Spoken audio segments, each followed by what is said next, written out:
Picture this. A train speeds through the winter dusk, and a woman glimpses a murder, strangling in a passing carriage. In the eerie shadows of Rutherford Hall, a crumbling estate, Miss Marple and her sharp-witted ally, Lucy Islesbarrow, unravel a chilling conspiracy, a blood-stained scarf, hidden letters, and a doctor's deadly secret point to a killer among the dysfunctional Krakenthorpe family. Greed, betrayal, and a desperate bid for fortune drive a murder on the 450 from Paddington. Can they expose the truth before the killer strikes again? Dive into a passing shadow where every clue tightens the noose. Chapter 1. The Train's Grim Tableau.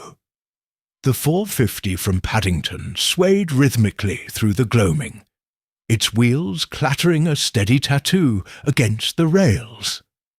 Mrs. Elspeth McGillicuddy, a stout widow of 60 with a no-nonsense air, sat in a second-class carriage, her shopping bags nestled beside her like faithful companions.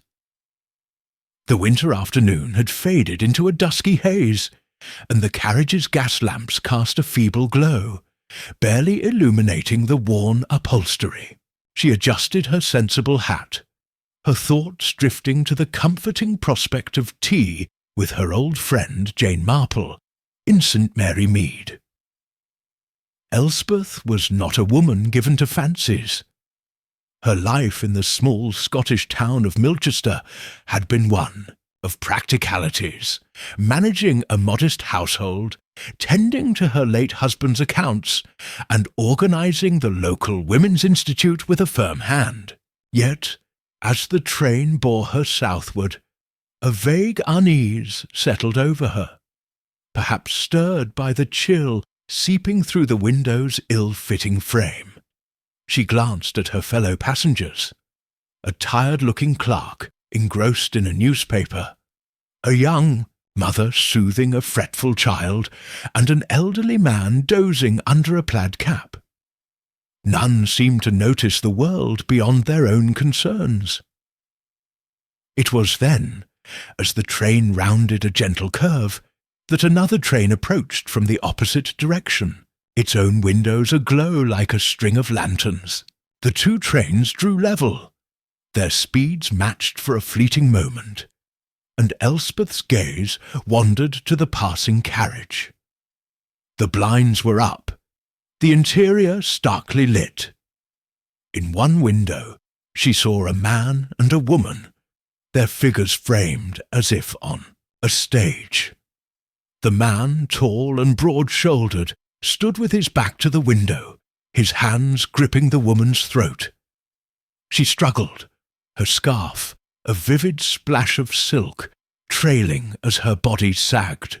Her face, contorted in terror, met Elspeth's eyes for an instant before the trains pulled apart, and the vision vanished into the dark.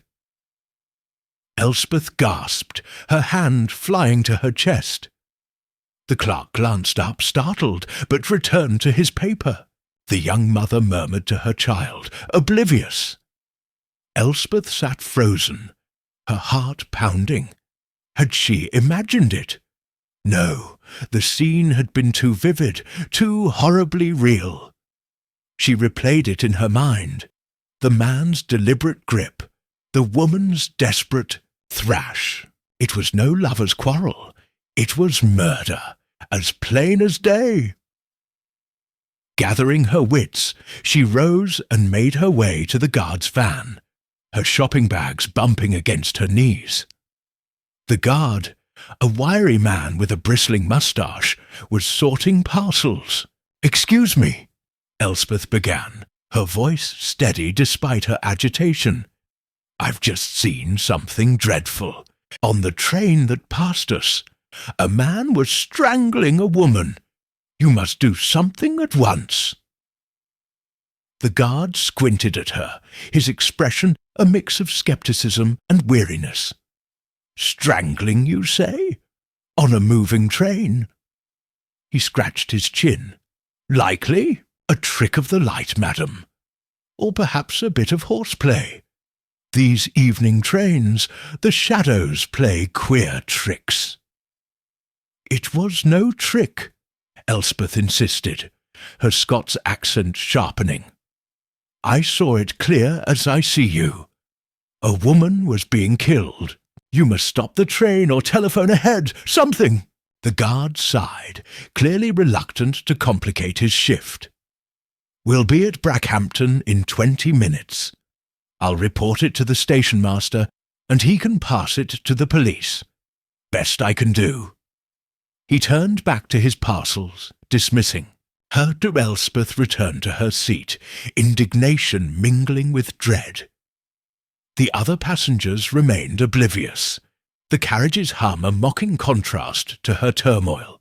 She stared out at the black countryside, the memory of the woman's face etched in her mind.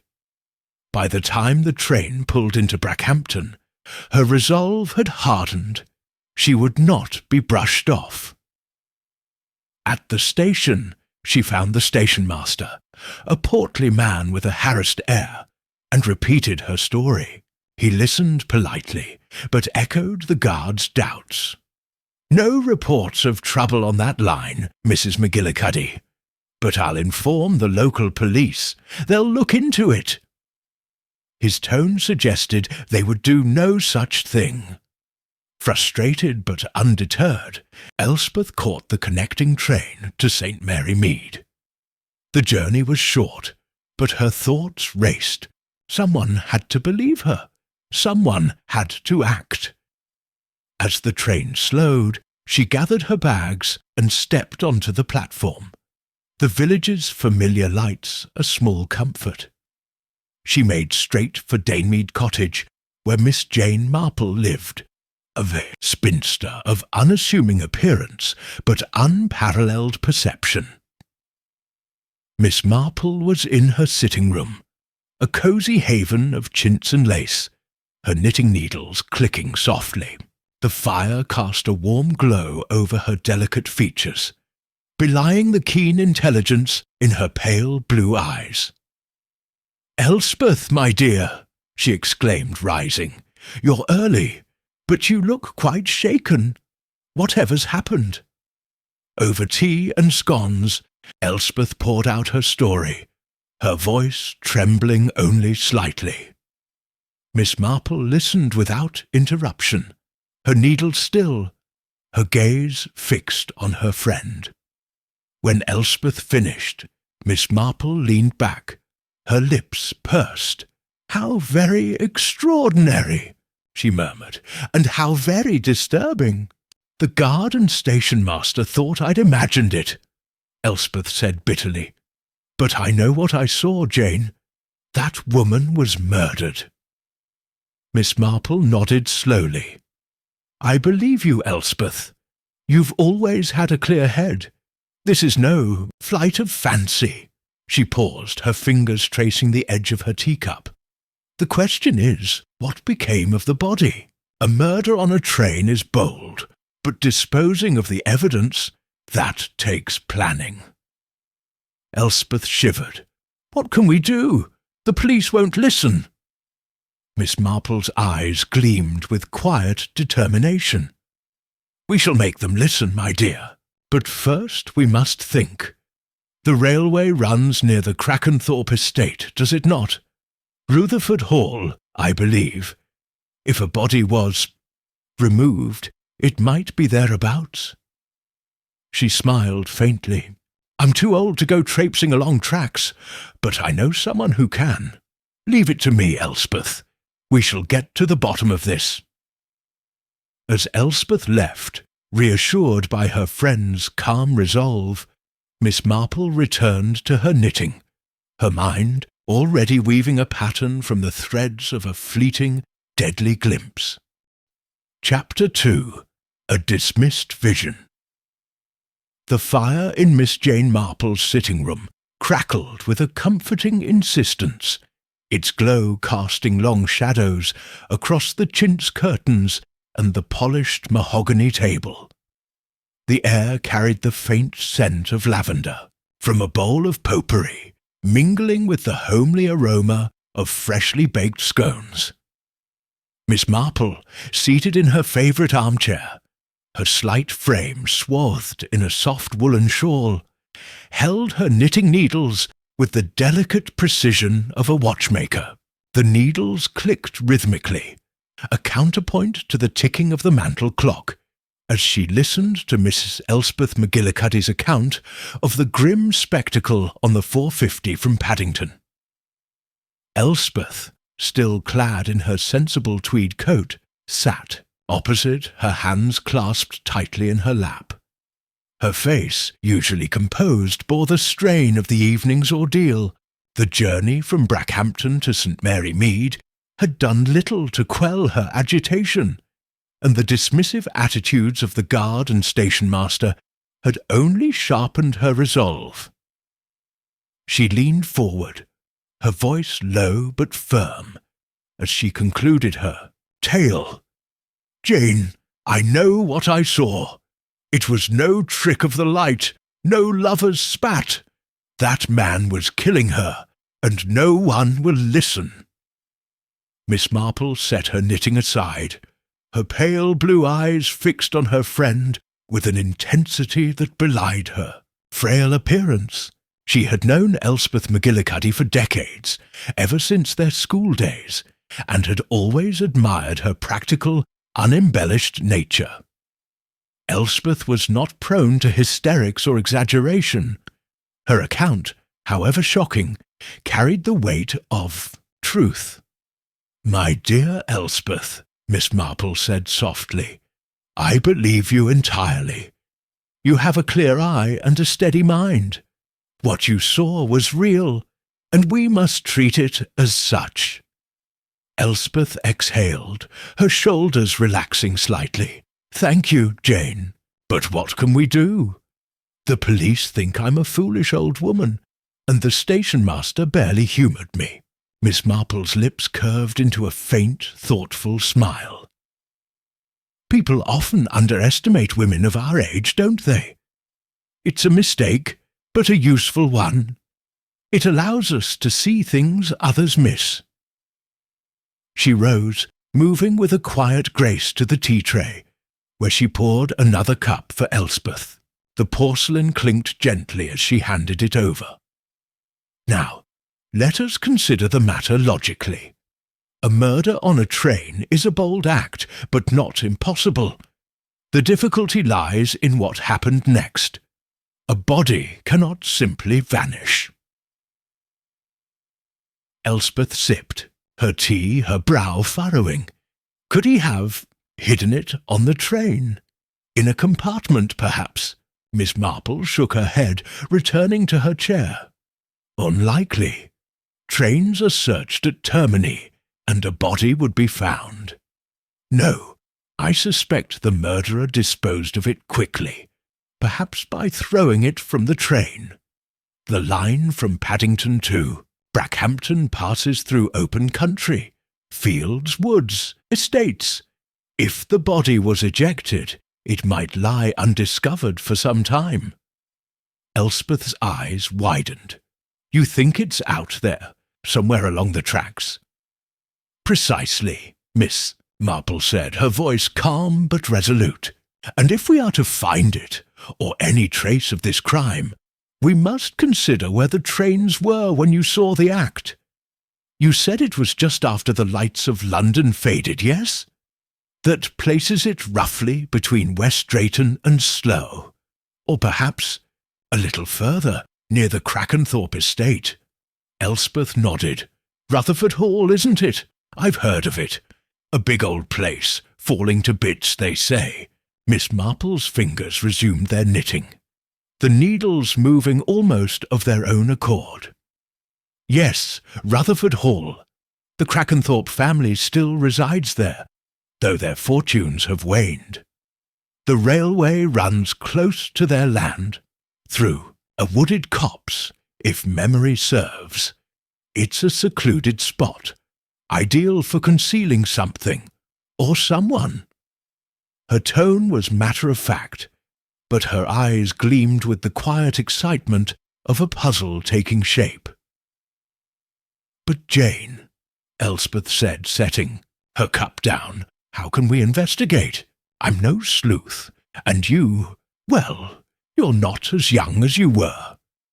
"No offence, dear." Miss Marple chuckled, a soft musical sound.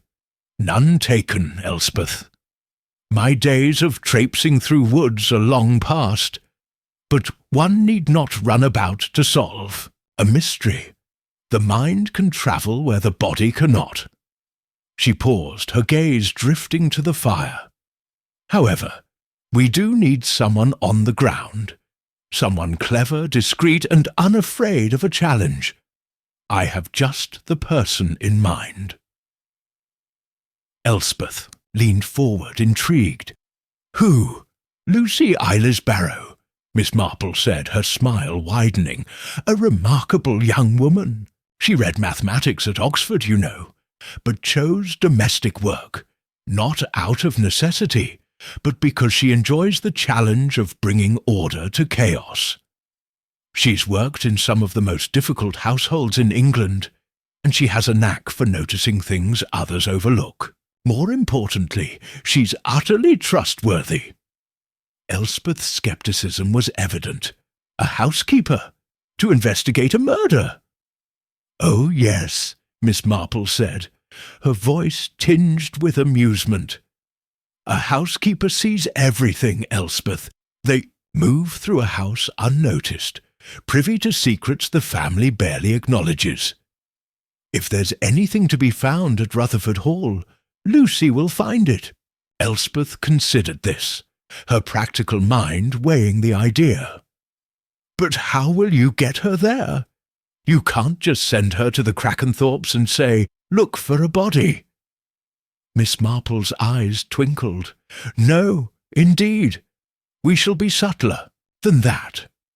The Crackenthorpes have long struggled to keep staff. Luther Crackenthorpe, the patriarch, is notoriously difficult. I happen to know, through my nephew Raymond's connections, that they're seeking a housekeeper. Lucy can apply for the position. Once inside, she can observe, listen, and explore the estate, particularly the land near the railway." Elspeth's expression softened, a spark of hope returning. "You've thought this through already, haven't you?" Miss Marple inclined, her head modestly. "I've had a little practice, my dear. Now, let us plan. I'll telephone Lucy tomorrow and arrange for her to visit. She's between engagements, so the timing is fortunate. In the meantime, you must rest. You've had a dreadful shock." Elspeth hesitated, her hands twisting in her lap. "Jane, do you think we'll find her? The woman I saw?" Miss Marple's gaze was steady, almost piercing. "If she is to be found, we will find her. And if there is justice to be done, we shall see it done." The clock struck 9, its chimes filling the room. Miss Marple rose, signalling the end of their discussion. "You'll stay the night, Elspeth. The spare room is ready, and a good sleep will do you wonders. Tomorrow we begin." Elspeth nodded, grateful but still shaken. As she followed Miss Marple upstairs, the image of the woman's terrified face lingered, a silent plea for justice. The next morning, St. Mary Mead was bathed in the pale light of a winter sun. Frost glistened on the hedgerows, and the village stirred with its usual quiet rhythm. Mrs. Bantry collecting her post, the vicar hurrying to morning service. At Danemead Cottage, Miss Marple sat at her writing desk, her spectacles perched on her nose, composing a letter to Lucy Barrow. The telephone, a recent addition she used sparingly, sat nearby, but she preferred the precision of ink and paper for such matters. Her letter was brief but clear, outlining the situation without sensationalism. She described Elspeth's sighting, the railway's proximity to Rutherford Hall, and the need for a discreet investigation. "You will find the Crackenthorpes a complex family," she wrote, "and complexity often hides truth. Be cautious, but let your curiosity guide you." She sealed the envelope satisfied and arranged for its delivery through the village post. By noon, Lucy Islesbarrow had telephoned, her voice crisp and cheerful. "Miss Marple, your letter arrived, and I'm intrigued. A murder on a train, unseen by all but one?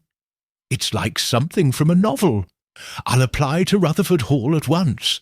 They've advertised in the Times, so it's straightforward enough." Miss Marple smiled into the receiver. "You're very kind to take this on, Lucy, but do be careful. If Elspeth is right, someone at or near that estate is dangerous."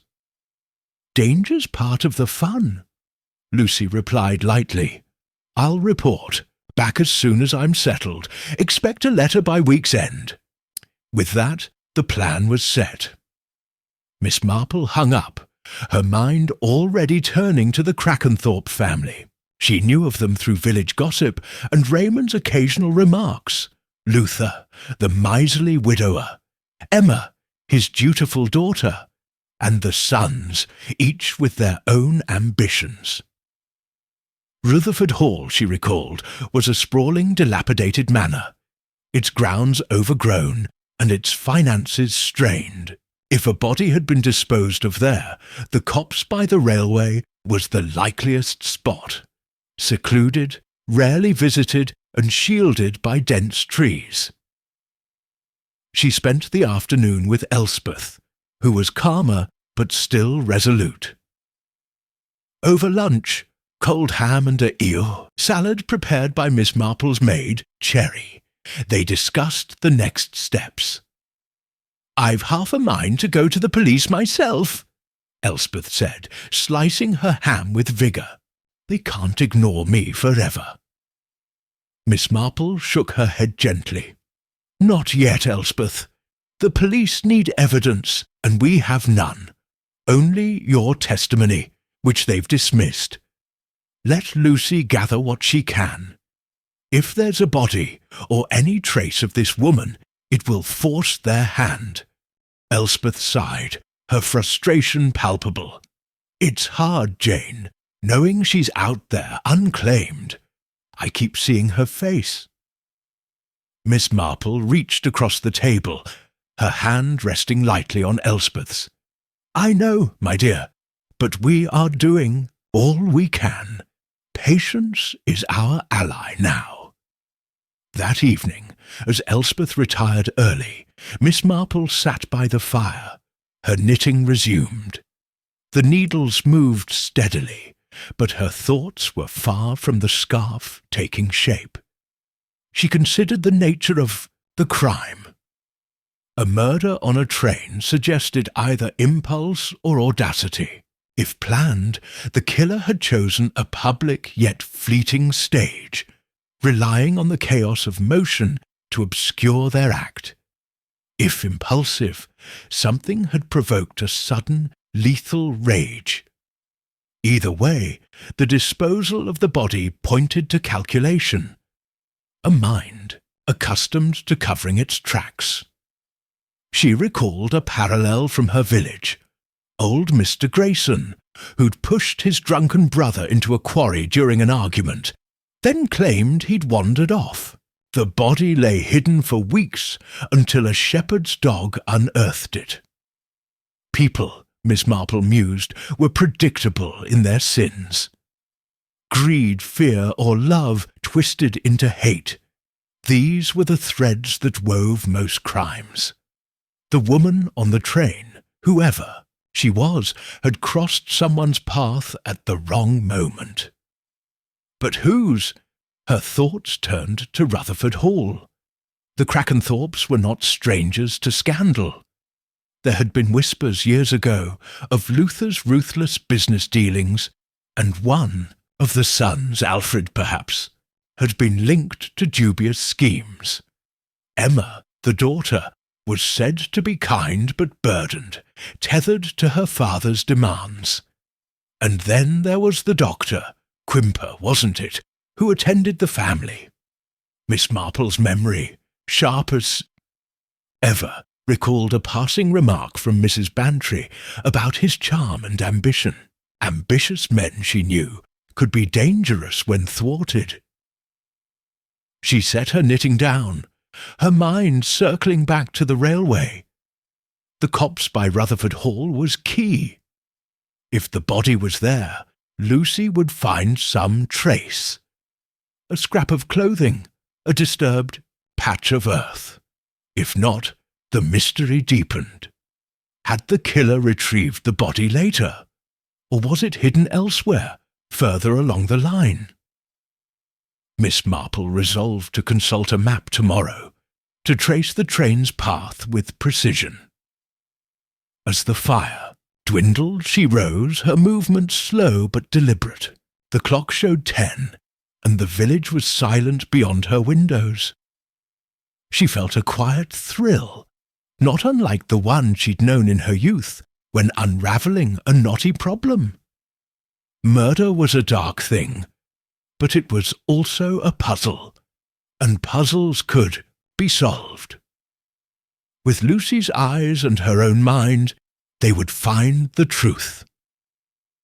She extinguished the lamp and climbed the stairs, her thoughts lingering on the woman in the scarf. "Whoever you were," she murmured, "we shall not forget you." In her small bedroom, the night closed in, but Miss Marple's resolve burned brighter than the dying embers below. Chapter 3. Rutherford Hall's Shadows Lucy Eilesbarrow stepped off the train at Brackhampton Station into a crisp winter morning, her suitcase in one hand and a brisk determination in her step. The platform was nearly deserted, save for a porter wrestling with a milk churn and a pair of schoolboys scuffling over a dropped penny. Lucy, a woman of 30 with clear grey eyes and an air of quiet competence, adjusted her neat felt hat and scanned the station for her ride. She had accepted Miss Marple's challenge with her usual enthusiasm for the unusual, and the prospect of infiltrating Rutherford Hall under the guise of a housekeeper intrigued her. A murder, a missing body, and a sprawling estate. Here was a puzzle worth solving. A surly driver from the Crackenthorpe household awaited her, his ancient Ford coughing smoke as he gestured her in. "You the new housekeeper?" he grunted, barely glancing at her. "Miss Emma's expecting you. Mind you don't expect much. Place is a shambles." Lucy smiled, unfazed. "I'm used to shambles," she said lightly, settling into the creaking seat. As the car rattled toward Rutherford Hall, she took in the landscape. Rolling fields dusted with frost, hedgerows bare and tangled, and looming in the distance the dark line of the railway cutting through the countryside. Somewhere along that track, Miss Marple believed, a woman's body had been discarded. Lucy's task was to find any trace of it, or of the killer who had acted so boldly. Rutherford Hall came into view, a hulking Georgian manor that had seen better days. Its grey stone facade was streaked with moss, and several windows were boarded or cracked. The grounds were overgrown, with brambles encroaching on what might once have been a lawn. The air of neglect was palpable, as if the house itself were sinking into resignation. Lucy's sharp eyes noted the details: a sagging gate, a chimney missing bricks, and most crucially, the railway line skirting the estate's western boundary, its tracks glinting faintly beyond a copse of leafless trees. Emma Crackenthorpe greeted her at the door, a woman in her late 30s with a kind but weary face. Her dark hair was pinned neatly, but her dress bore the faint creases of overwork. "Miss Ilis Barrow," she said, offering a tired smile, "we're so grateful you've come. The house is challenging, I'm afraid. My father is particular, and we've had trouble keeping staff." Lucy returned the smile, her manner warm but professional. "I enjoy a challenge, Miss Crackenthorpe. I'll do my best to set things right." Emma led her inside, through a cavernous hall where faded portraits glared from the walls. The air was chilly, the scent of damp plaster mingling with old polish. "Father, Mr. Luther Crackenthorpe, keeps to his rooms mostly," Emma explained. "My brothers visit often, and Dr. Quimper, our physician, is here several times a week. You'll meet them soon enough." Lucy nodded, her mind already mapping the house.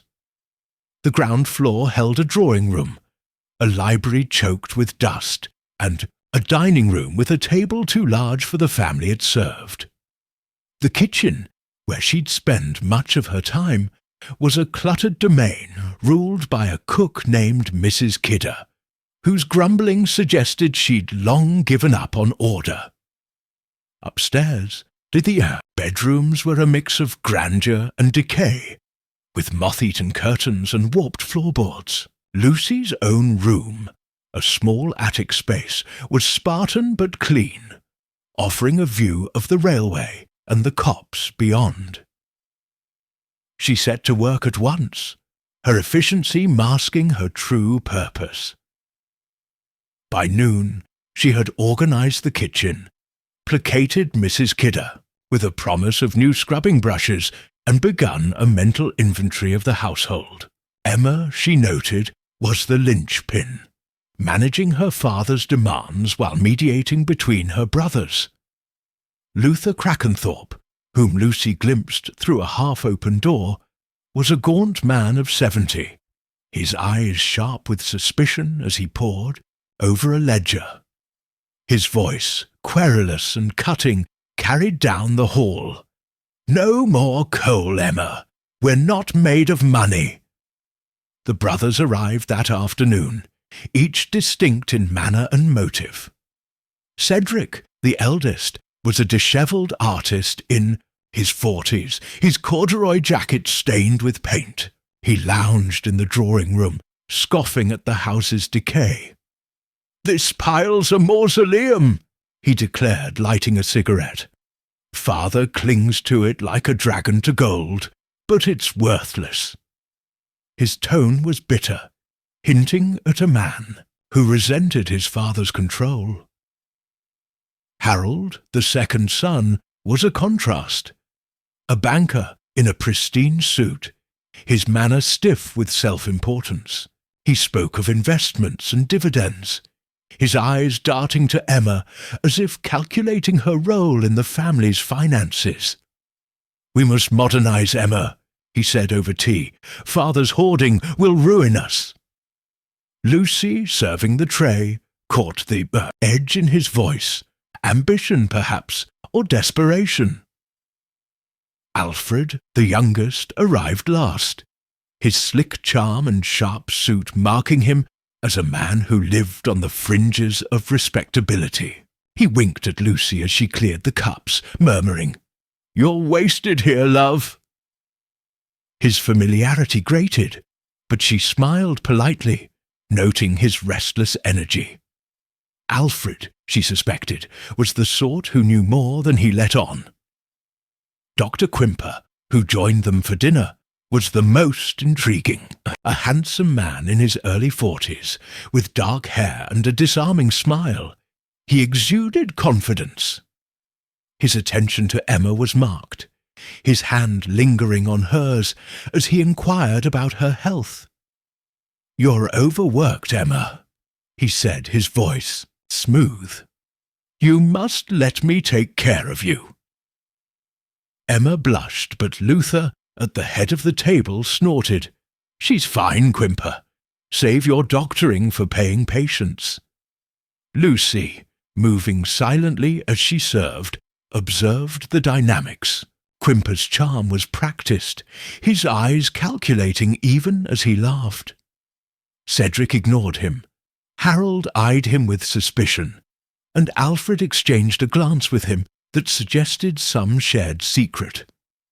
The meal, a meagre affair of soup and overcooked mutton, was tense, with Luther's complaints about expense punctuating the silences. After dinner, Lucy excused herself to fetch firewood, her first chance to explore the grounds. The copse by the railway was her target, a dense tangle of oaks and brambles some 100 yards from the house. The night was clear, the moon casting a silver glow over the frost-crusted earth. She carried a lantern, its light bobbing as she navigated the uneven path. The railway tracks gleamed to her left, their steel rails disappearing into the dark.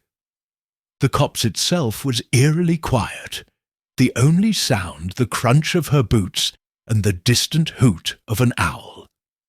She moved carefully, her eyes scanning the ground. Miss Marple had suggested the body might have been thrown from the train, landing here or nearby. Lucy knew the odds were slim. Weeks had passed since Elspeth's sighting, but she trusted Miss Marple's instincts. She examined the brambles, their thorns catching at her coat.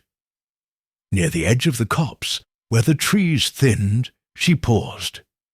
Something glinted in the moonlight, half buried in the undergrowth. Kneeling, she brushed aside leaves and found a silk scarf, its vibrant blue pattern marred by dark stains. Blood? Mud? She couldn't tell in the dim light. Her pulse quickened. Tucking the scarf into her pocket, she marked the spot with a small pile of stones.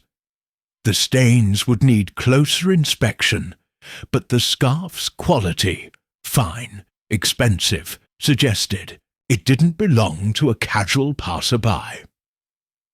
She continued her search, circling the copse, but found no other clues. The ground was hard, undisturbed except for animal tracks.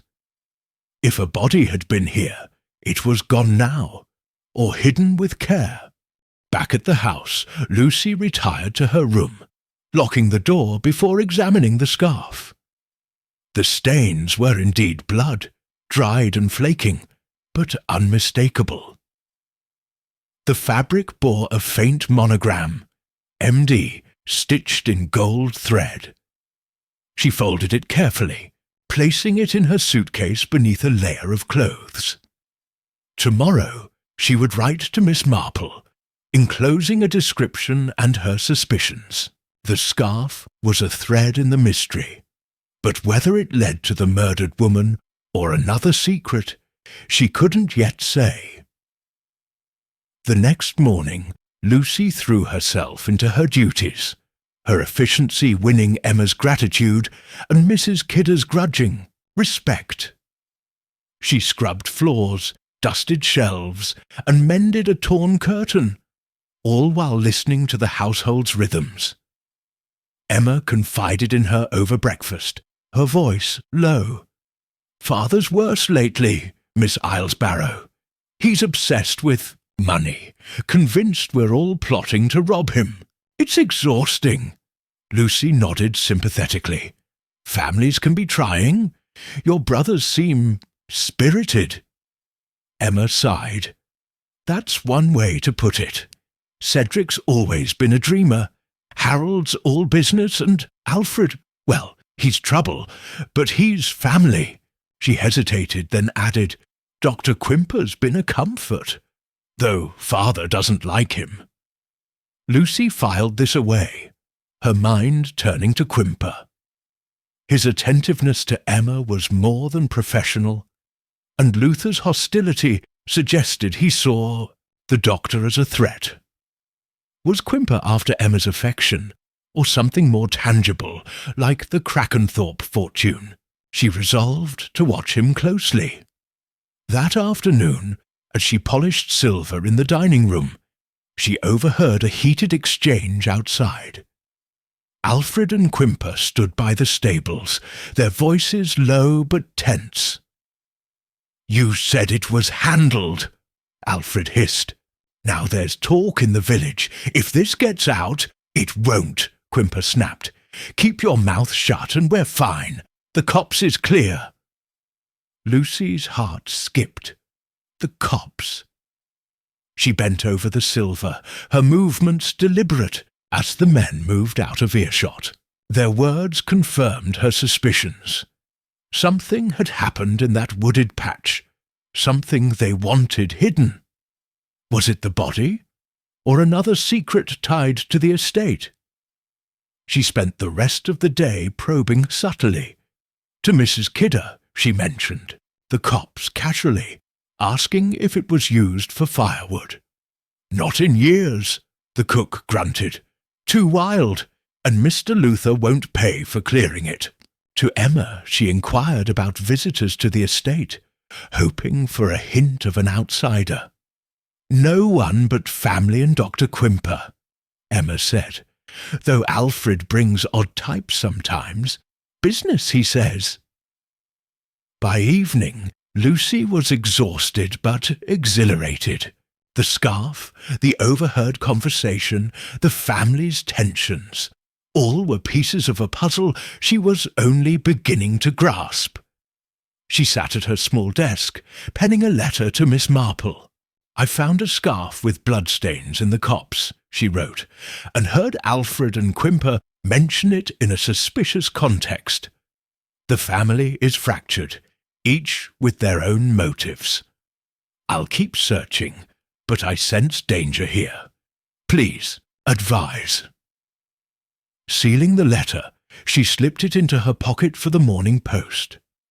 As she prepared for bed, the house creaked around her, its shadows deepening. Rutherford Hall was no ordinary household. It was a web of secrets, and Lucy was determined to untangle it. Somewhere in its decay lay the truth about a woman's death, and she would find it, for Miss Marple and for justice. The railway tracks outside gleamed under the stars, silent witnesses to a crime that refused to stay buried. Lucy closed her eyes, the scarf's monogram dancing in her mind, a fragile clue in a darkening mystery. Chapter 4. The Crackenthorpe Clan. The morning sun struggled through the heavy clouds over Rutherford Hall, casting a pallid light across the estate's unkempt grounds. Inside, the air was thick with the scent of boiled cabbage from Mrs. Kidder's kitchen and the faint must of old wood. Lucy Islesbarrow moved through the dining room with her usual efficiency, setting out chipped porcelain for breakfast, while her mind churned over the blood-stained scarf hidden in her attic room. The monogram MD nagged at her, a tantalizing hint of the woman Elspeth McGillicuddy had seen strangled on the passing train. Today, Lucy resolved, she would deepen her observations of the Crackenthorpe household, probing the family's fissures for any connection to the crime. The dining room, with its long oak table and faded velvet chairs, was a silent witness to the family's decline. The silver candelabra, tarnished despite Lucy's efforts, stood like relics of a grander era. She adjusted a fork, her ears attuned to the house's morning stirrings. Mrs. Kidder's grumbling in the kitchen, Emma's soft footsteps on the stairs, and the distant creak of Luther Crackenthorpe's door as he emerged from his sanctum. The patriarch's presence, Lucy had learned, set the household on edge, his miserly dictates shaping every interaction. Emma entered first, her face drawn but composed. "Good morning, Miss Islesbarrow," she said, her voice carrying a warmth that belied her fatigue. "I hope you're settling in. Father was pleased with the tidiness of the library yesterday. Lucy smiled, pouring tea from a chipped pot. I'm glad to hear it, Miss Crackenthorpe. I aim to make things easier for you. Her words were sincere, but her eyes noted Emma's tension, the slight tremor in her hands, the way her gaze flicked toward the door. Emma was the family's anchor, but the strain of managing Luther and her brothers was evident. Cedric Crackenthorpe slouched in next, his paint-splattered scarf a defiance of the room's formality. He dropped into a chair, reaching for a slice of toast. "Morning, Emma. Morning, housekeeper. What's your name again?" "Lucy. Decent spread, considering Father's penny-pinching." His tone was casual, but his eyes, sharp beneath unkempt brows, scanned the room as if seeking something to mock. "Miss Barrow?" Lucy corrected gently, offering him the butter. "And thank you. I do what I can with what's available." She studied Cedric discreetly. His bohemian air, dishevelled hair, rumpled jacket, suggested a man who rejected his father's values. Yet his presence at Rutherford Hall hinted at some lingering tie, perhaps to the inheritance he so openly scorned. Harold followed, his polished shoes clicking on the floorboards. The banker's suit was impeccable, his tie knotted with precision, but his face bore the strain of a man wrestling with unseen pressures. "Emma, we must discuss the estate's accounts," he said, ignoring Lucy as she set a plate before him. "Father's refusal to invest is madness. The railway's expansion could triple our land's value if we act now." His voice was clipped, each word a calculated thrust. Emma sighed, stirring her tea. "You know Father won't listen, Harold. He thinks every scheme is a swindle. Then we must make him listen." Harold snapped, his fork clattering against the plate. He glanced at Cedric, who smirked. "You're no help, lounging about like a vagrant. At least Alfred tries to bring in money." Cedric laughed, a harsh bark. "Alfred's business is more likely to land him in jail than make us rich. Face it, Harold, this family's a sinking ship, and Father's the captain steering us onto the rocks." Lucy, refilling the teapot, absorbed every word. The brothers' rivalry was palpable, each resenting the other's claims on Luther's dwindling fortune. Harold's ambition clashed with Cedric's cynicism, while Alfred's absence suggested he operated on the fringes, perhaps in ways the others disapproved of. She wondered if any of them had ventured near the copse, where the scarf, and perhaps a body, had lain. Luther Crackenthorpe entered, leaning on a cane, his gaunt frame dwarfed by a heavy overcoat despite the room's warmth. His eyes, sunken but piercing, swept over the table. "What's this? Jam and butter? Emma, I told you, plain toast is enough. We're not the Rothschilds." He sank into his chair, glaring at Lucy.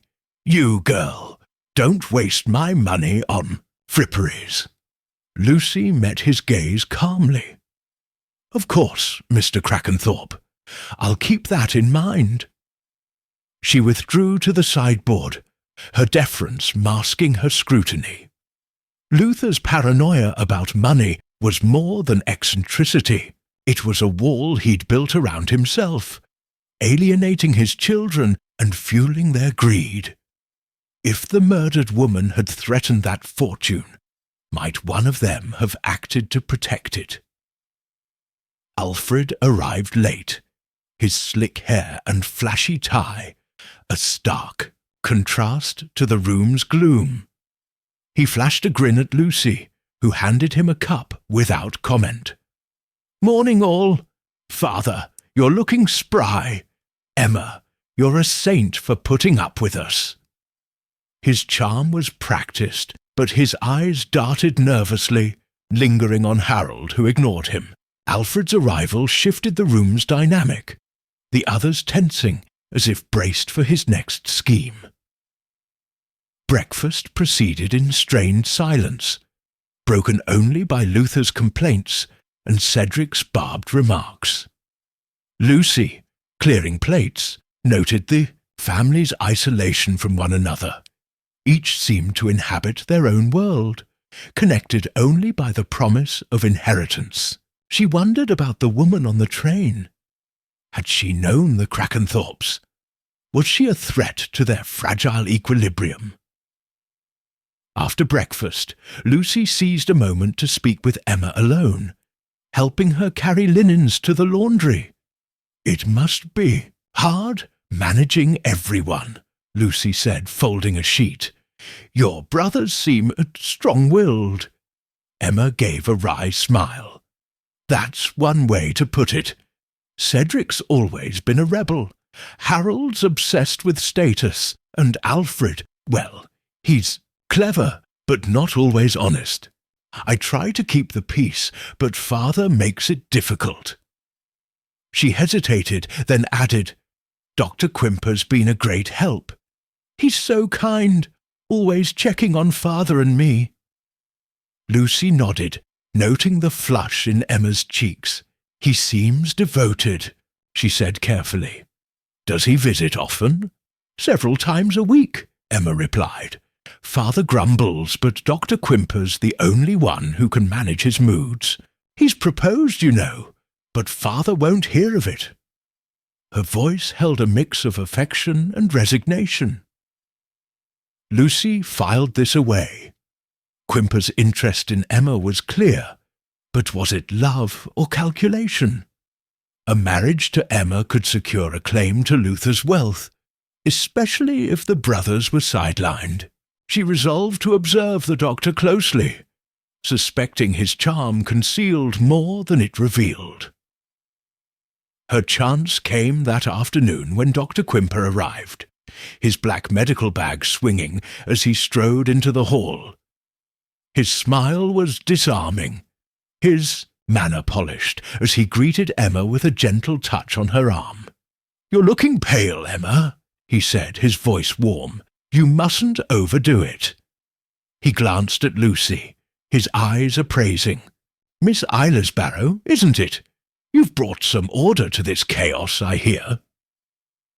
"I try Dr. Quimper," Lucy replied, matching his smile. "It's a lively household." He chuckled, but his gaze lingered, as if assessing her role. "Lively's one word for it. Keep an eye on this lot. They'll run you ragged." He followed Emma upstairs to check on Luther, leaving Lucy to ponder his easy confidence.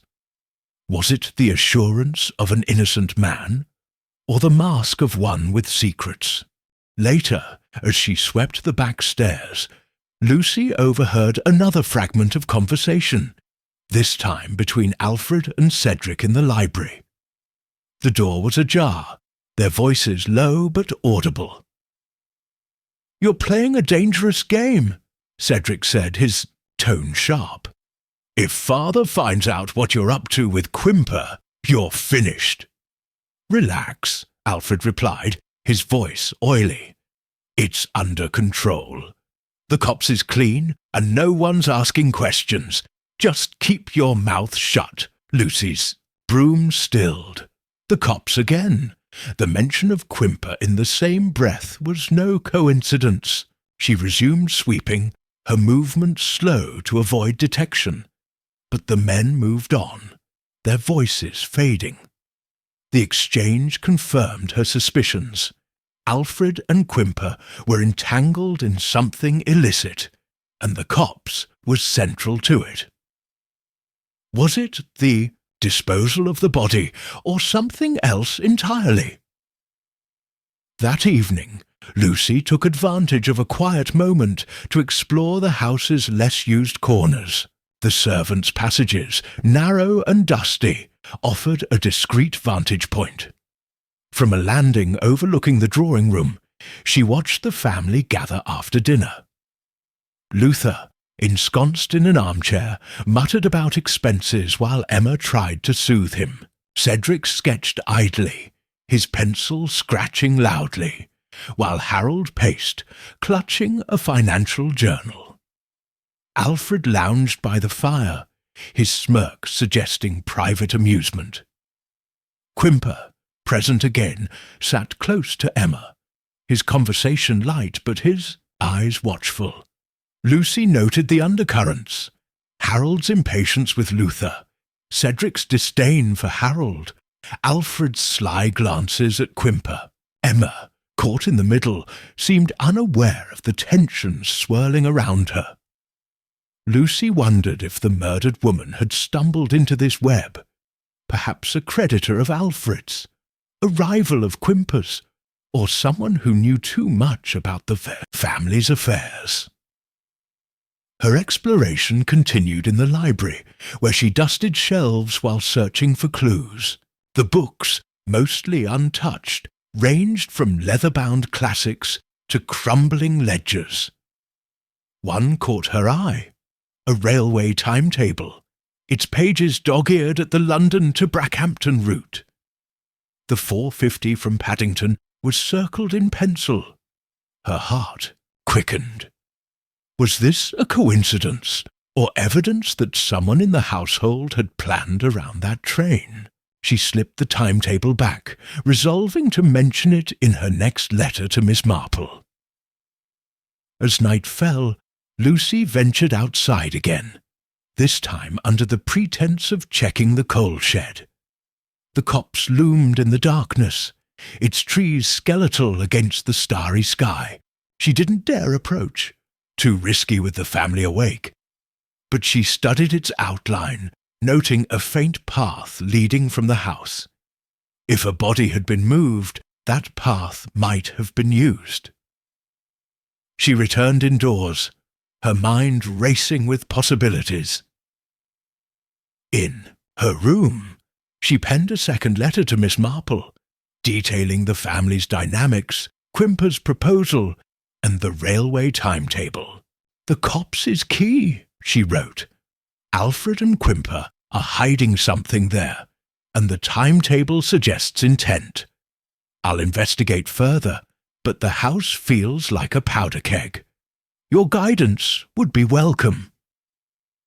She sealed the letter, her thoughts turning to the scarf's monogram. M.D., a name, perhaps, Mary, Margaret, or something foreign.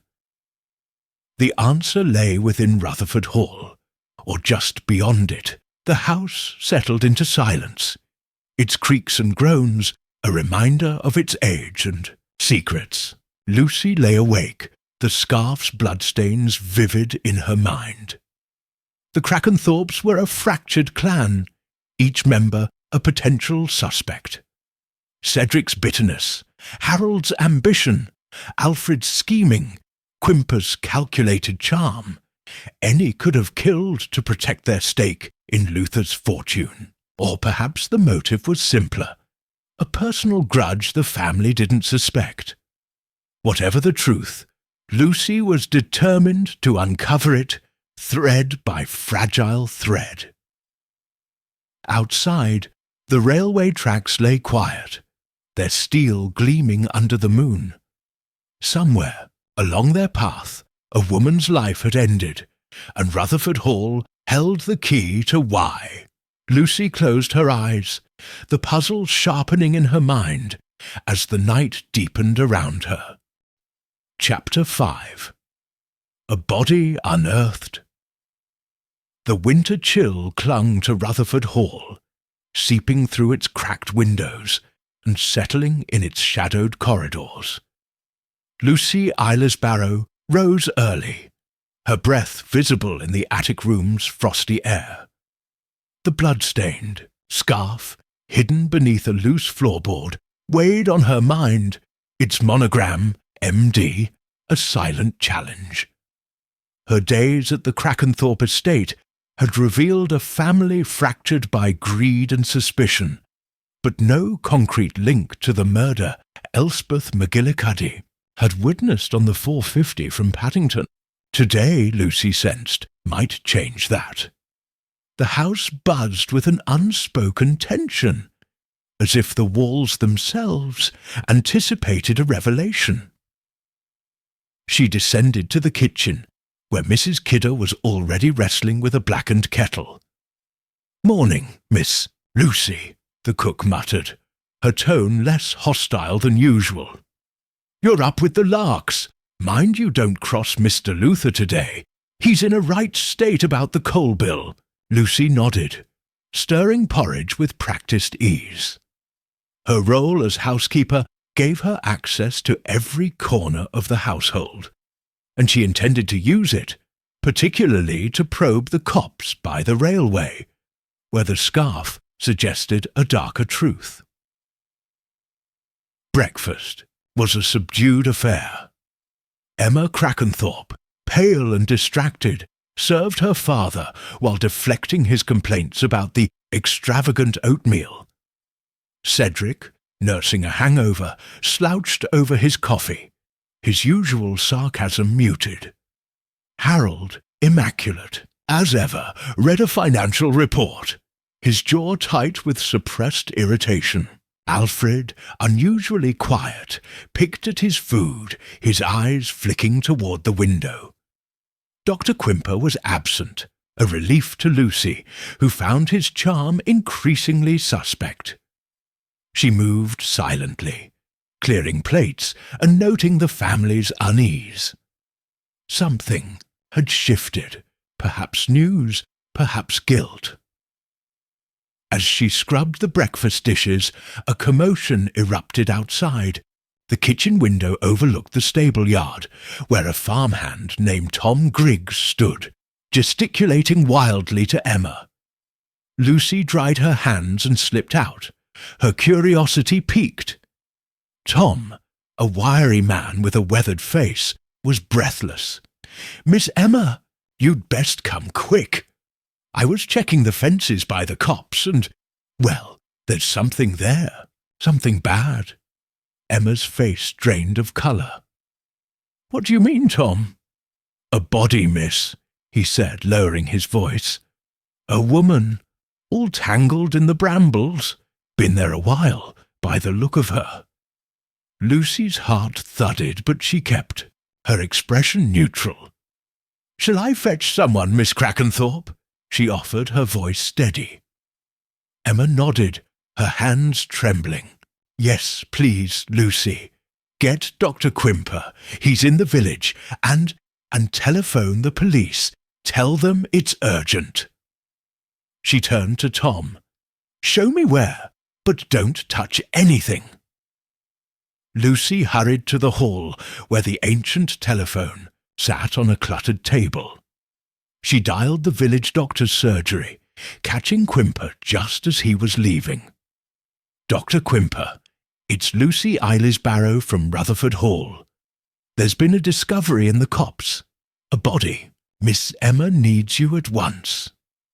His response was curt, professional, but she caught a note of unease. Next, she rang the Brackhampton police, relaying the news with calm precision. The sergeant promised to send Inspector Craddock, a name Miss Marple had mentioned with approval. With her tasks done, Lucy grabbed her coat and joined Emma and Tom at the copse.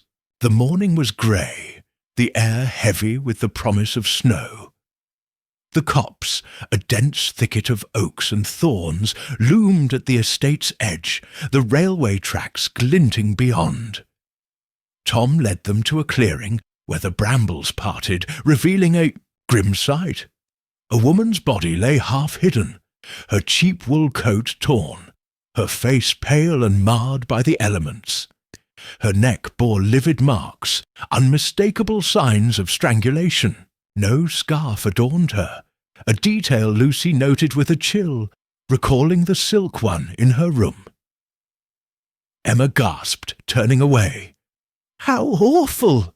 she whispered. "Who could she be?" Tom shuffled, uneasy. "Dunno, miss. Never seen her before. I only found her 'cause the dog was sniffing about." Lucy knelt, careful not to disturb the scene, her eyes scanning for clues. The woman's coat was shabby, her shoes scuffed, but her nails were neatly trimmed, suggesting a life not entirely destitute. A faint scent of lavender clung to her, an odd contrast to the decay. The ground beneath was disturbed. Leaves and soil churned as if someone had dragged her here. Lucy's mind raced. Was this the woman from the train? Her body dumped to obscure the crime's origin. The absence of the scarf suggested it had been lost or taken during the act. Dr. Quimper arrived, his car skidding to a stop. He strode over, his face composed but his eyes sharp. "Let me see," he said, kneeling beside the body. His examination was brisk, his fingers probing the neck and limbs. "Strangled, no question," he said, his voice clinical. "Dead several weeks, I'd say. The cold slowed decomposition, but she's been here a while." He stood brushing his hands. "The police will need to handle this. Emma, you shouldn't be here. It's distressing." Emma nodded, leaning on Lucy for support. "I'll go back to the house. Lucy, will you stay until the police arrive?" "Of course," Lucy said, her tone reassuring. She watched Quimper closely. His efficiency was professional, but his quickness to dismiss Emma hinted at a desire to control the scene. Did he know more than he let on?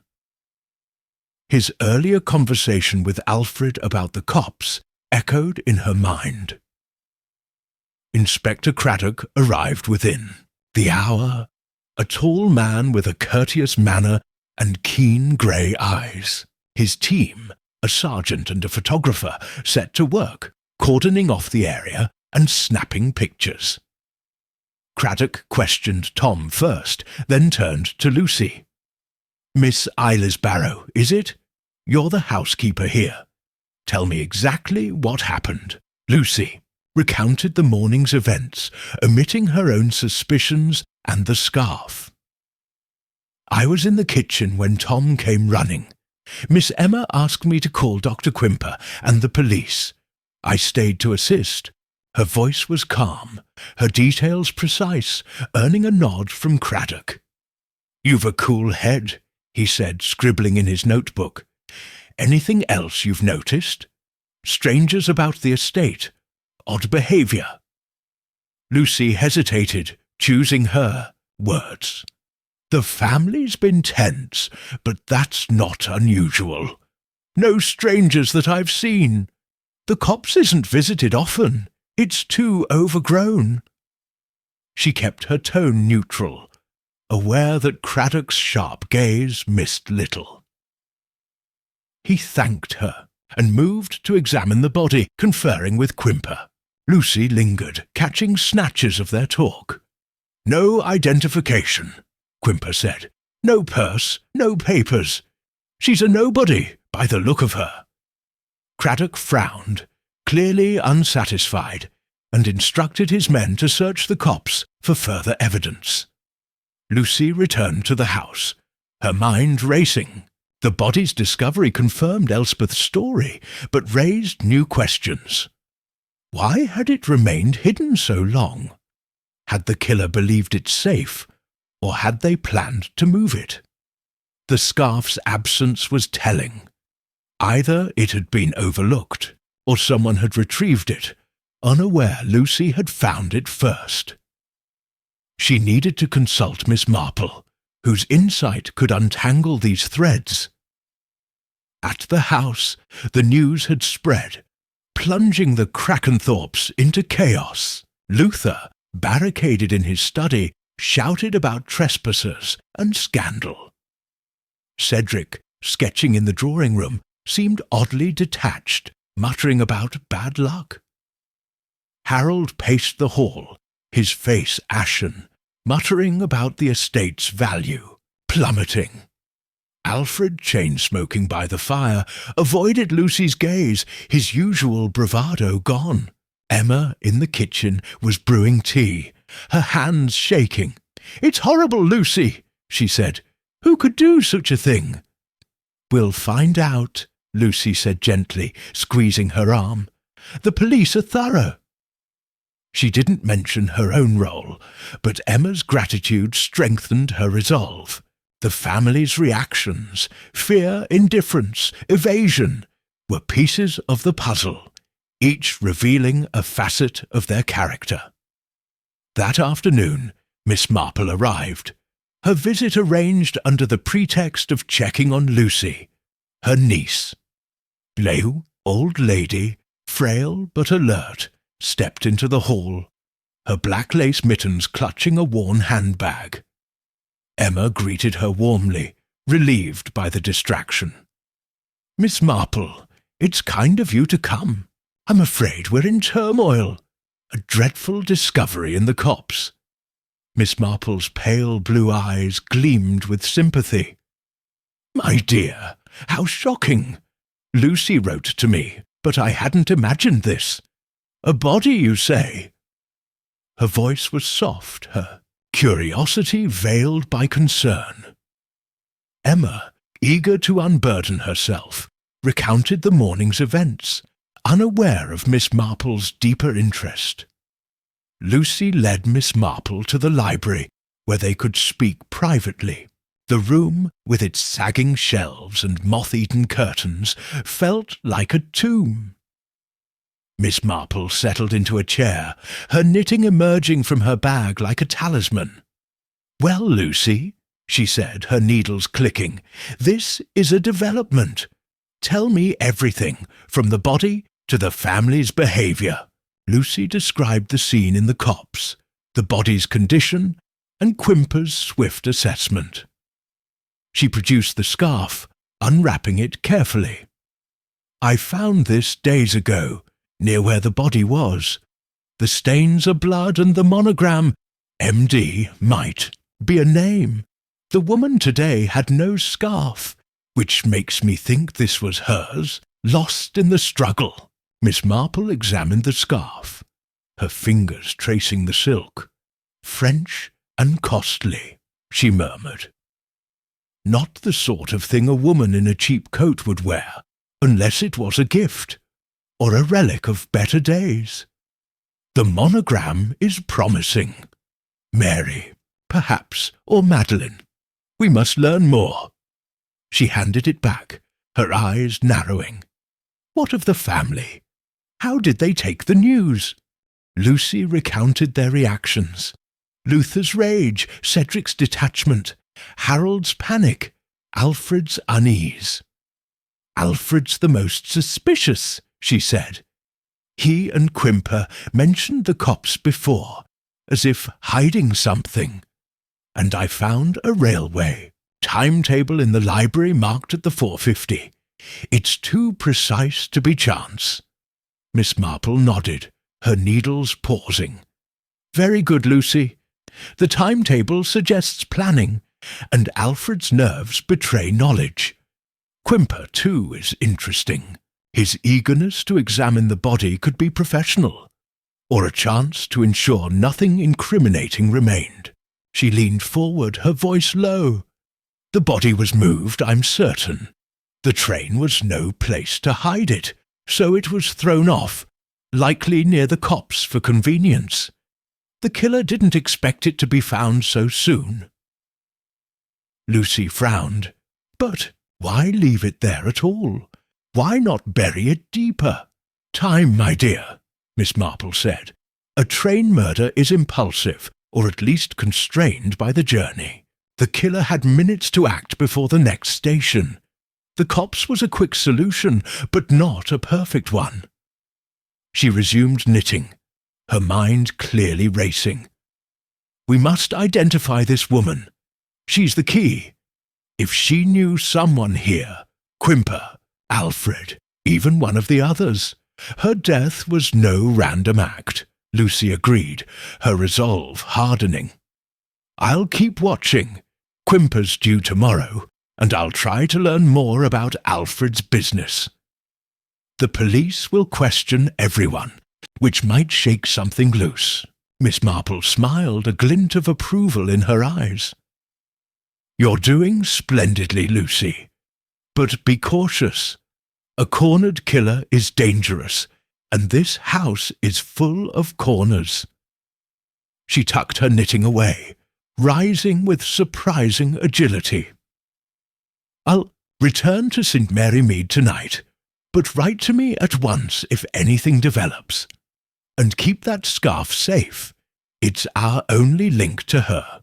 Emma insisted on tea before Miss Marple left, and the three women sat in the drawing-room, the fire casting flickering shadows. Cedric joined them briefly, his sketchbook abandoned. "Heard about the body," he said, lighting a cigarette. "Gruesome. Business. Probably some vagrant. Got herself in trouble." His tone was flippant, but his eyes avoided Lucy's. Miss Marple sipped her tea, her expression mild. "Perhaps, Mr. Crackenthorpe. But trouble has a way of finding those who invite it, don't you think?" Her words were gentle, but Cedric flushed, excusing himself abruptly. As Lucy saw Miss Marple to the station, the old lady's parting words lingered. "People reveal themselves, Lucy, in what they don't say. Watch their silences." The train whistle sounded, and Miss Marple was gone, leaving Lucy to face the darkening mystery alone.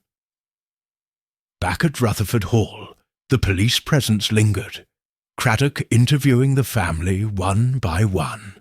Lucy, polishing silver in the hall, caught fragments of their responses. Luther ranted about trespassers. Harold claimed ignorance of the cops.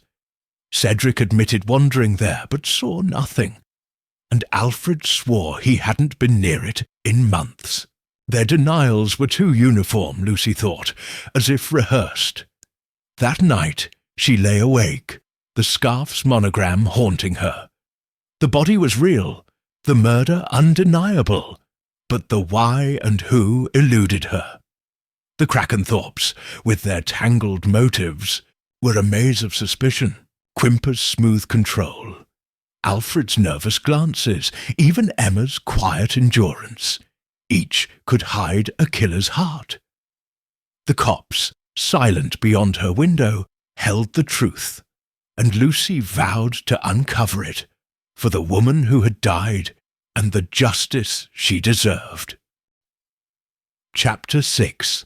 The Doctor's Disguise. The frost-glazed morning at Rutherford Hall carried a hush, as if the estate itself held its breath after the grim discovery in the copse. Lucy Eylis-Barrow moved through her duties with her usual precision, polishing the brass fixtures in the hall while her mind sifted through the clues that had emerged. The blood-stained scarf with its enigmatic monogram, the body of an unknown woman, and the Crackenthorpe family's guarded reactions.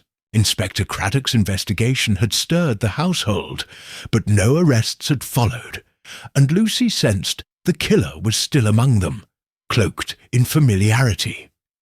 Today she resolved to focus on Dr. Quimper, whose polished charm and frequent presence raised her suspicions. The kitchen was a flurry of activity as Mrs. Kidder prepared a meagre luncheon under Luther Crackenthorpe's strict budget. Lucy, chopping carrots, used the moment to probe the cook's knowledge. "Dr. Quimper seems devoted to the family," she said casually. "Has he been their doctor long?" Mrs. Kidder snorted, slamming a pot onto the stove. 5 years, maybe 6. Came out of nowhere, he did, with his fancy talk and city ways. Old Dr. Harris was good enough, but he retired, and Quimper slid right in. Too smooth, if you ask me, always hovering round Miss Emma. Her tone dripped with disapproval.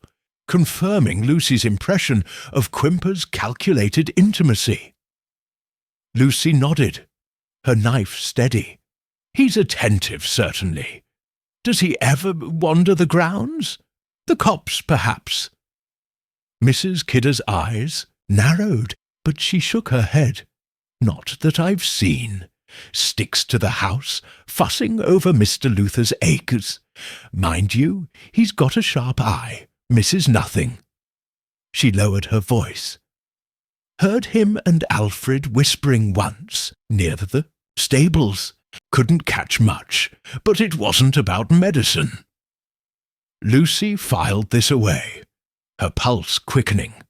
Another link between Quimper and Alfred, tied to secrecy.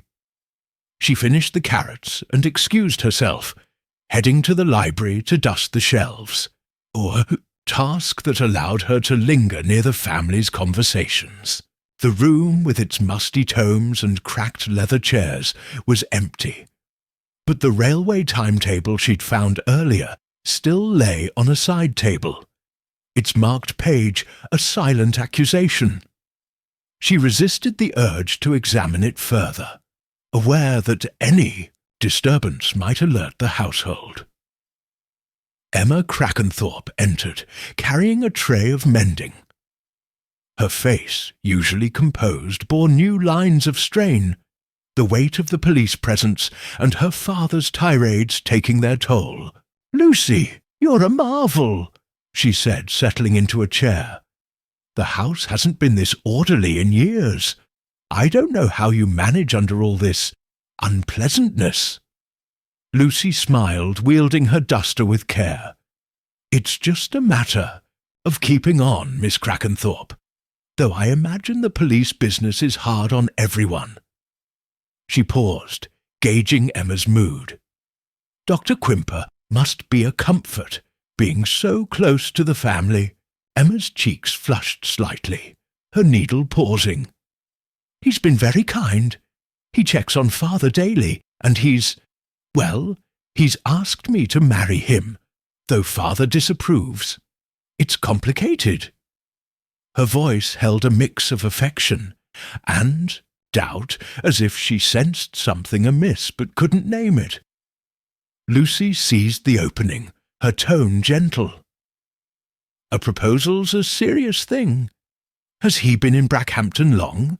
He seems so at ease here." "About 5 years," Emma said, echoing Mrs. Kidder. "He took over Dr. Harris's practice and settled in quickly. He's from London, I think, though he doesn't talk much about his past." She sighed, her needle resuming its work. "I wish Father weren't so set against him. John, Dr. Quimper, says he only wants to take care of me." Lucy nodded, her mind racing. Quimper's vague history was a red flag, and his pursuit of Emma suggested a motive tied to the Crackenthorpe fortune. If the murdered woman had known something about his past, something that could derail his plans, her death might have been a desperate act to silence her. Lucy resolved to dig deeper, starting with Quimper's movements around the estate. Chance came that afternoon when Quimper arrived, his black bag swinging as he strode into the hall.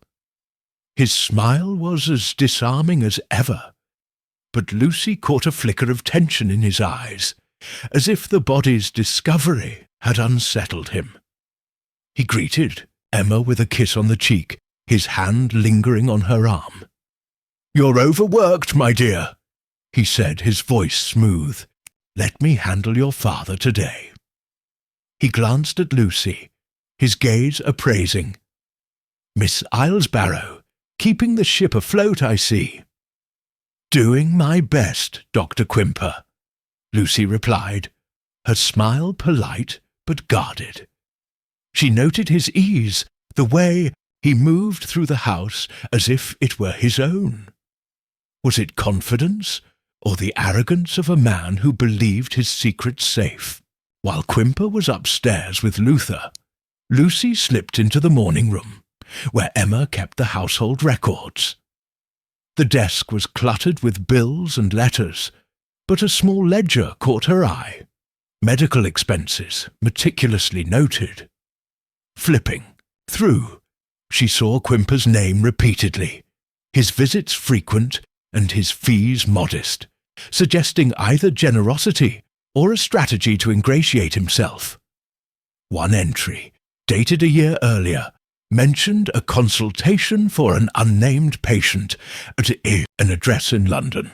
The vagueness was unusual, and Lucy memorized the details, suspecting it might lead to Quimper's past. Her search was interrupted by footsteps, and she closed the ledger just as Alfred entered, his slick hair gleaming under the chandelier. He grinned, leaning against the doorframe. "Snooping, Lucy! You're wasted as a housekeeper. Ought to be a detective." His tone was playful, but his eyes were sharp, as if testing her. "Just tidying," she said, brushing past him with a stack of papers. "Plenty to keep me busy."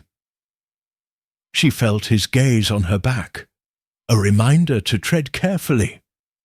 Alfred's charm was a veneer, and his connection to Quimper, hinted at in their whispered talks, made him a wild card. That evening, the family gathered for dinner, a tense affair marked by Luther's complaints about the police tramping through my land. Cedric, unusually animated, argued for selling the estate, his voice slurred from too much wine. "This place is cursed," he said, gesturing wildly. "Dead women in the copse, father hoarding pennies. It's a farce." Harold, tight-lipped, countered with plans for development, while Alfred remained silent, his fingers drumming on the table. Emma, trying to mediate, looked close to tears.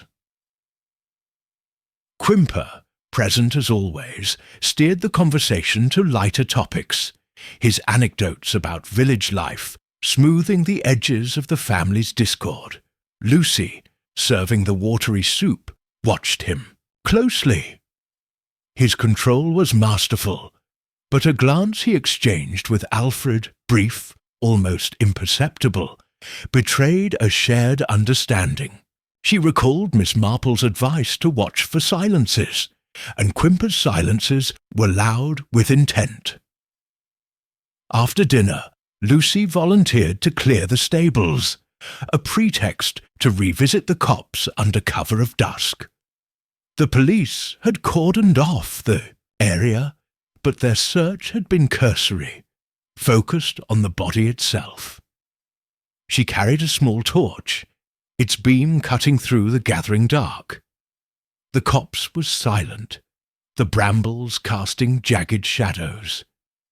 She avoided the taped-off clearing, instead circling the perimeter where the railway tracks ran parallel. Her torch swept the ground, seeking anything the police might have missed. A footprint, a scrap of fabric, a sign of disturbance.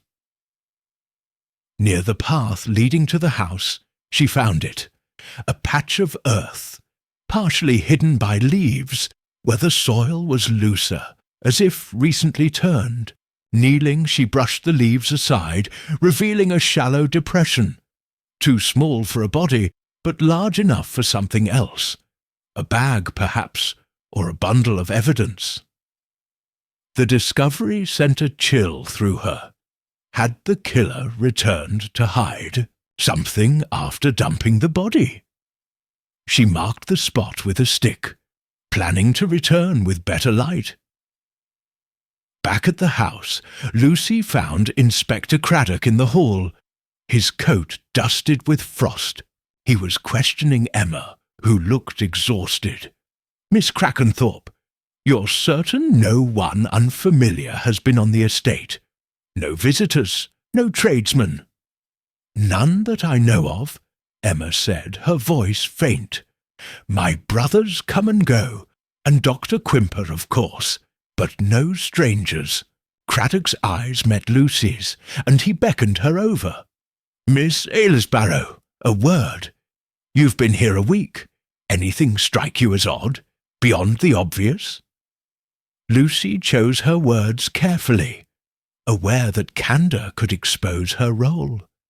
The family's under strain, Inspector, but that's to be expected with such a shock. I've noticed Dr. Quimper's very involved, perhaps more than a doctor might be, and Alfred seems restless. She kept her tone neutral, planting seeds without revealing her hand. Craddock nodded, his expression unreadable. Quimper's been helpful, but I'll look into him. As for Alfred, he's got a reputation. Small-time schemes, nothing solid. Keep your eyes open. He tipped his hat and left, leaving Lucy to ponder his perceptiveness. Craddock was no fool, and she hoped Miss Marple's trust in him was well placed. In her room, Lucy wrote to Miss Marple, detailing the body's discovery, Quimper's behaviour, and the disturbed earth in the copse. The woman had no scarf, she wrote, which strengthens my belief that the one I found was hers. Quimper's past is murky, and his tie to Alfred suggests collusion. The loose soil I found tonight may hold another clue. I'll check tomorrow. The family's fear is growing, and I sense the killer knows the net is tightening. She sealed the letter, her hand steady despite the weight of her task. The next morning, Lucy attended the inquest, held in Brackhampton's draughty town hall. The room was packed with villagers, their whispers a low hum.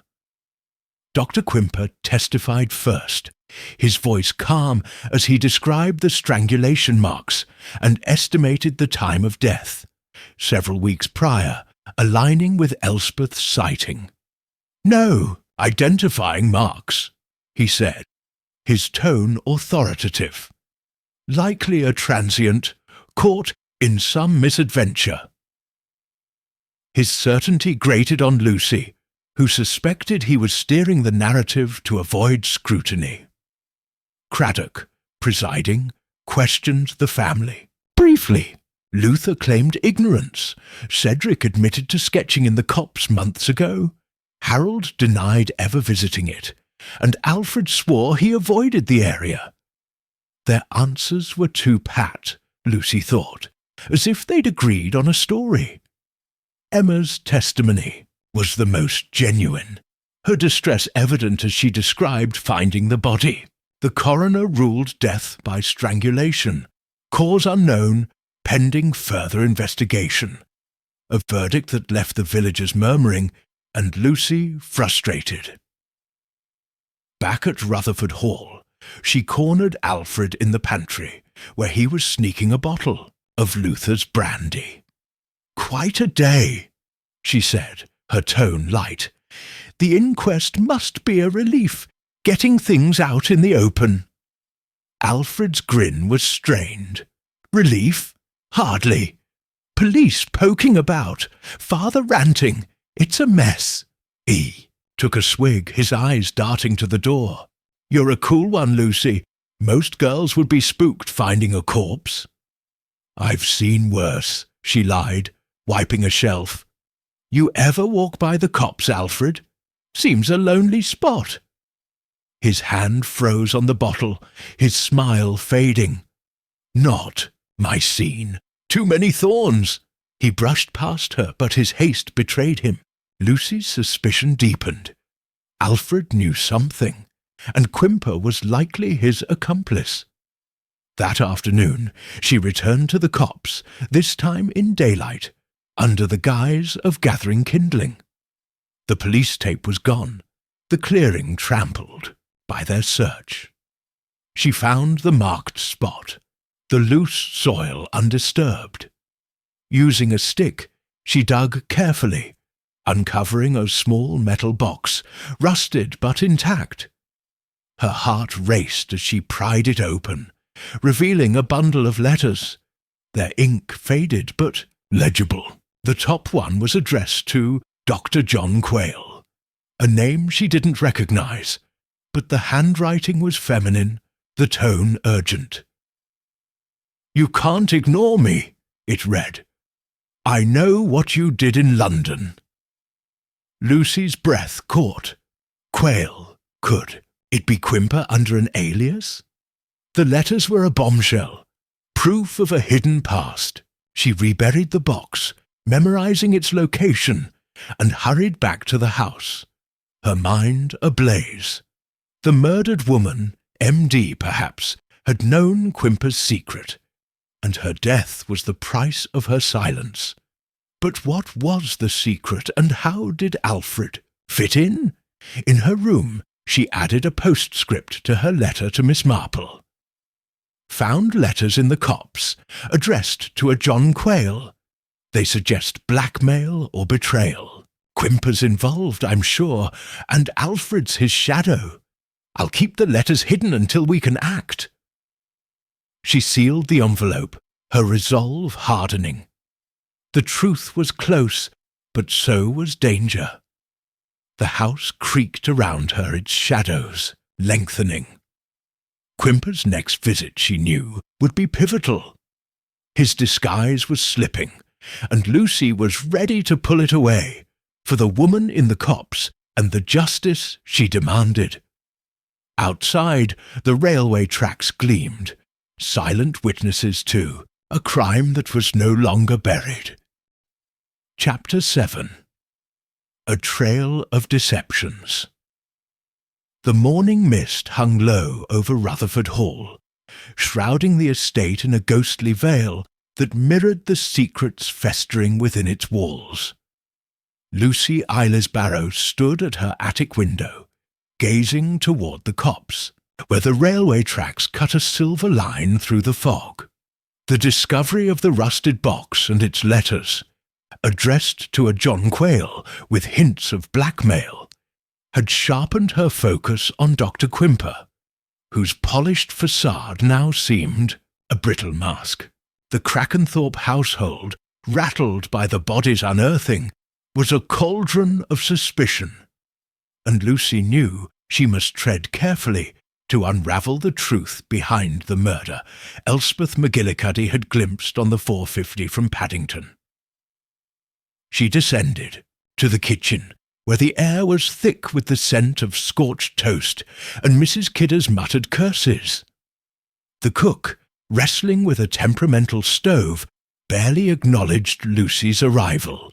"Mr. Luther's in a state again," Mrs. Kidder grumbled, slamming a tray of buns onto the counter. "Says the police are ruining his name, as if this house ain't ruined already." Lucy nodded, stirring a pot of porridge, her mind elsewhere. The family's agitation was a chance to observe their cracks. Each reaction, each slip, a potential clue to the killer's identity. Breakfast was a strained affair in the dining room, the heavy curtains drawn against the mist, casting the table in a funereal gloom. Luther Crackenthorpe, hunched over his plate, railed against the police presence, his voice a rasp of indignation. "They've no right, tramping my land, spreading lies. This is my house, my name." His children, seated around him, responded with varying degrees of restraint. Emma, ever the peacemaker, murmured soothing words, her eyes shadowed with exhaustion. Cedric, nursing a mug of black coffee, rolled his eyes, his usual cynicism tinged with unease. Harold, his suit as crisp as ever, fidgeted with his cufflinks, his silence louder than Luther's tirade. Alfred, chain-smoking despite his father's glares, avoided eye contact, his fingers tapping a nervous rhythm. Lucy, serving the meagre fare, watched them closely. Alfred's agitation was pronounced, his glances darting toward the door as if expecting an interruption. She recalled his whispered exchange with Quimper about the copse, and now the letters naming John Quayle suggested a deeper conspiracy. Was Alfred Quimper's accomplice, or merely a pawn? Harold's tension, too, intrigued her. His obsession with the estate's finances hinted at a man desperate to secure his future, perhaps at any cost. Cedric's detachment, meanwhile, felt less genuine today, his flippant remarks masking a wariness she hadn't noticed before. As she cleared the plates, Lucy seized a moment to engage Alfred, hoping to unsettle him. "The police are thorough, aren't they?" she said, stacking dishes. "All this fuss over the cops must be worrying for everyone." Her tone was light, but her eyes were sharp. Alfred's cigarette paused mid-air, his grin forced. "Worrying? Nah, it's just a nuisance. Some poor woman got herself killed, nothing to do with us." He exhaled a plume of smoke, but his hand trembled slightly, betraying his bravado. "You're a curious one, Lucy. Stick to cleaning, eh? Safer that way."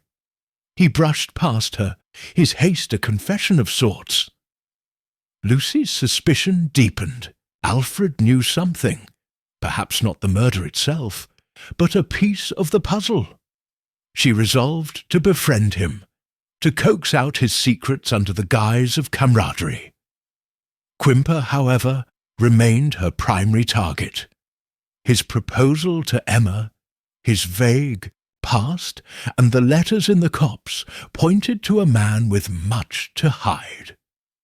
If John Quayle was his alias, the murdered woman, MD, had likely known his true identity, making her a threat he couldn't ignore. Her opportunity came that afternoon, when Quimper arrived, his black medical bag swinging as he entered the hall. His smile was as polished as ever, but Lucy caught a tightness around his eyes, a sign the inquest and police scrutiny were wearing on him. He greeted Emma with his usual warmth, his hand resting briefly on her shoulder. "You're looking pale, Emma," he said, his voice rich with concern. "This business with the body is too much for you. Let me take you for a walk later. Fresh air will do wonders." Emma hesitated, her smile strained. "Perhaps, John. Father's been difficult, and the police keep asking questions. I don't know how much more I can take." Her vulnerability was evident, and Quimper's attentiveness seemed to deepen, though Lucy suspected it was calculated, a means to secure her trust and her inheritance. Quimper glanced at Lucy, his gaze appraising. "Miss Ilas Barrow, you've a knack for keeping things steady. Emma's lucky to have you." His tone was genial, but his eyes held a challenge, as if daring her to overstep. "I do what I can," Lucy replied, her smile demure. "It's a trying time for everyone." She excused herself to fetch tea, but lingered near the drawing-room door, catching fragments of Quimper's conversation with Emma. "Your father's stubbornness is a problem," he said softly. "If we're to have a future, Emma, we need to plan carefully." The words, veiled as affection, carried a hint of strategy that chilled Lucy. Was Quimper manoeuvring for control of the Krakenthorpe fortune, or covering a darker agenda? Probe further, Lucy devised a plan. She needed to trace the letter's origins, particularly the reference to London and John Quayle. Miss Marple had suggested the scarf's French make might point to the victim's identity, so Lucy proposed a trip to London under the pretence of purchasing household supplies. Emma, grateful for her initiative, agreed, providing funds from the meagre household budget. "Be frugal, Lucy," she said, her tone apologetic. "Father checks every penny." The next morning, Lucy caught an early train to London. The journey, a mirror of Elspeth's fateful trip. The city was a bustle of noise and smoke, its streets crowded with shoppers and vendors. Her first stop was a discreet boutique in Mayfair, known for importing French silks. The shop, with its glass cases and velvet drapes, exuded understated elegance.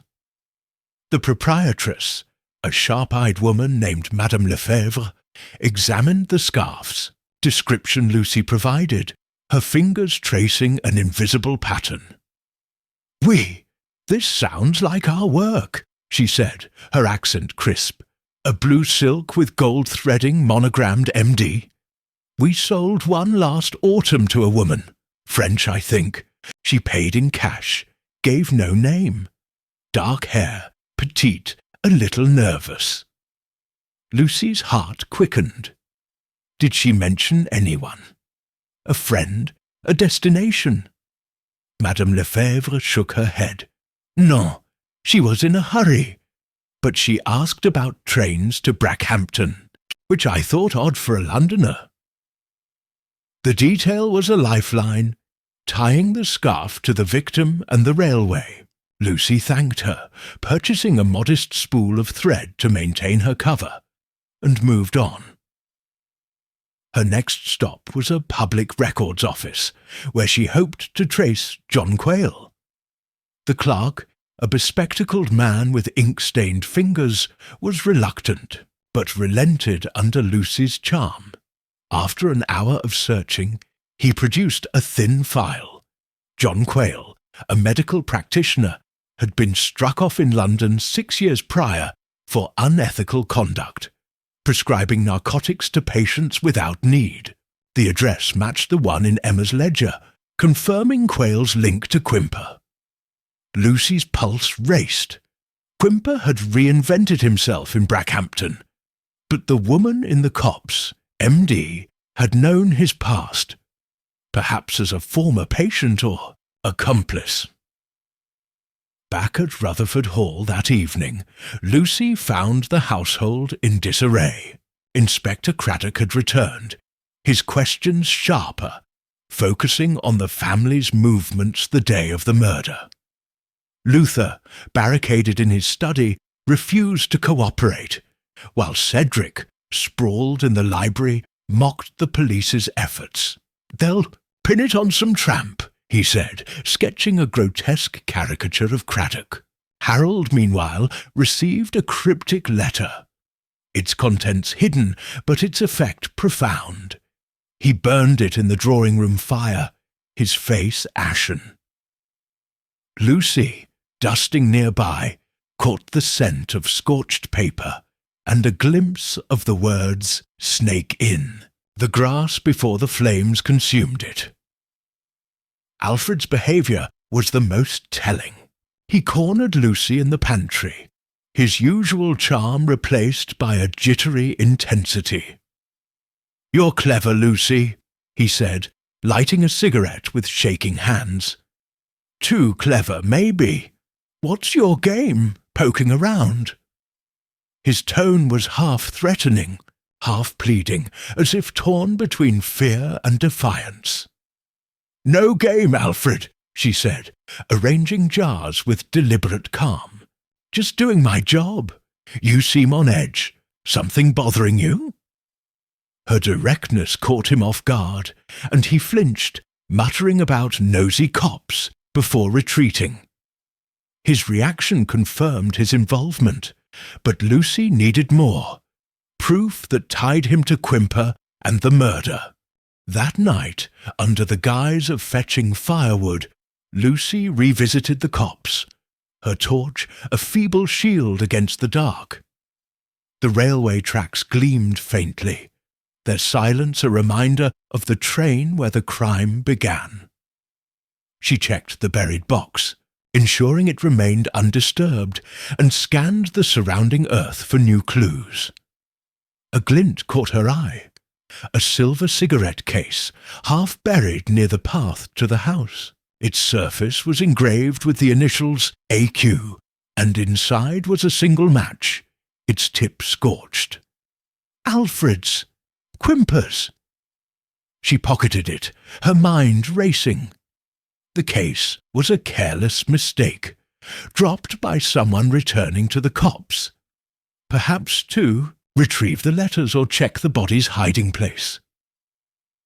Back in her room, Lucy examined the case under her lamp.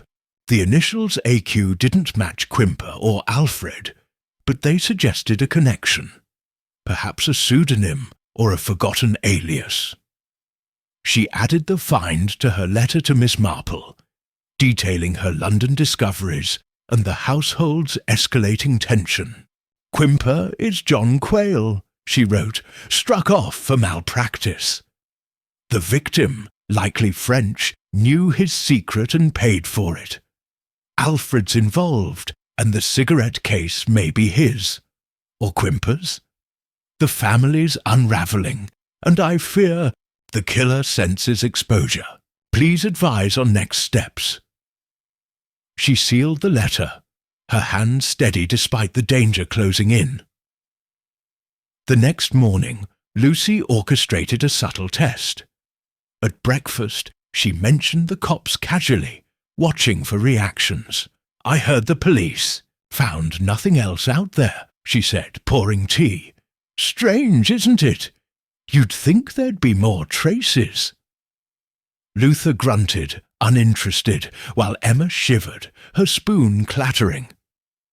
Cedric smirked, muttering about ghost stories, but Harold's face tightened, his eyes flicking to Alfred.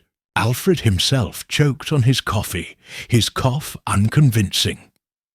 Quimper, arriving mid-meal, changed the subject with a story about a village patient, but his smile was strained, his gaze lingering on Lucy. Later, she cornered Cedric in the garden, where he was sketching the estate's crumbling fountain. "You're an artist, Mr. Crackenthorpe," she said, her tone friendly. "Ever draw the copse? It's got a certain atmosphere." Her question was a probe, testing his claim of avoiding the area. Cedric's pencil paused, his eyes narrowing. "Not my style. Too grim, even for me.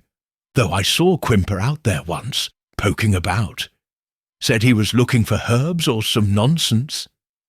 His tone was offhand, but the revelation was gold. Quimper in the copse, before the body's discovery. Lucy thanked him, her mind slotting the piece into place. By afternoon, the household's tension was palpable. Harold received another anonymous letter, his reaction more guarded, but no less panicked. Emma confided in Lucy, her voice trembling. "John wants to elope," she said, folding laundry. "He says father will never approve, but I'm not sure. Oh, it feels rushed." Lucy listened, her sympathy genuine, but her suspicions sharper. Quimper's haste suggested he was running, from the police or from his past. That evening, Lucy overheard another damning exchange. Hiding in the servants' passage, she caught Quimper and Alfred in the library, their voices low but urgent. "You're slipping," Quimper hissed. "That case was careless. If Craddock finds it, we're done." Alfred's reply was a whine. "I didn't mean to drop it. You said the copse was safe." Quimper's response was cold. "It was, until you bungled it. Keep quiet, or you'll regret it." Their footsteps faded, leaving Lucy with the confirmation she needed. The cigarette case was Alfred's, and Quimper was pulling the strings. She returned to her room, the weight of her discoveries heavy. The letters, the case, the London clues, all pointed to Quimper as the killer, with Alfred as his reluctant ally. The woman, MD, likely French, had threatened to expose Quimper's past as John Quayle, perhaps demanding money or loyalty. Her death on the train was a desperate act, her body dumped in the copse to buy time. But why had Quimper targeted Emma? Was it love or a cold bid for the Crackenthorpe fortune? Lucy lay awake, the house's creaks a chorus of unease. The railway, tracks outside, barely visible through the mist, were a lifeline to the truth. Tomorrow she would push harder, baiting Quimper and Alfred to reveal more. For now, she clutched the cigarette case, its silver cool against her palm, a tangible link to the killer's mistake. The trail of deceptions was narrowing, and Lucy was ready to follow it to its end, for Miss Marple and the woman whose life had ended in a fleeting, deadly moment. Chapter 8. The Past Resurfaces. The dawn broke over Rutherford Hall with a reluctant light, the sky a sullen grey that mirrored the unease permeating the estate. Lucy Islesbarrow stood at her attic window, the silver cigarette case, engraved, with the initials AQ resting in her palm, its weight a tangible link to the conspiracy she was unraveling. The letters hidden in the copse, addressed to John Quayle, had exposed Dr. Quimper's secret past, and Alfred Crackenthorpe's nervous complicity confirmed a partnership steeped in deceit. The murdered woman, likely the MD of the Ehuchush blood-stained scarf, had known Quimper's true identity, and her death on the 4:50 from Paddington was the price of that knowledge. Today Lucy resolved to press deeper, to force the truth from the shadows of the Crackenthorpe household. She descended to the kitchen, where the air was sharp with the tang of burnt bacon, and Mrs. Kidder's habitual grumbling.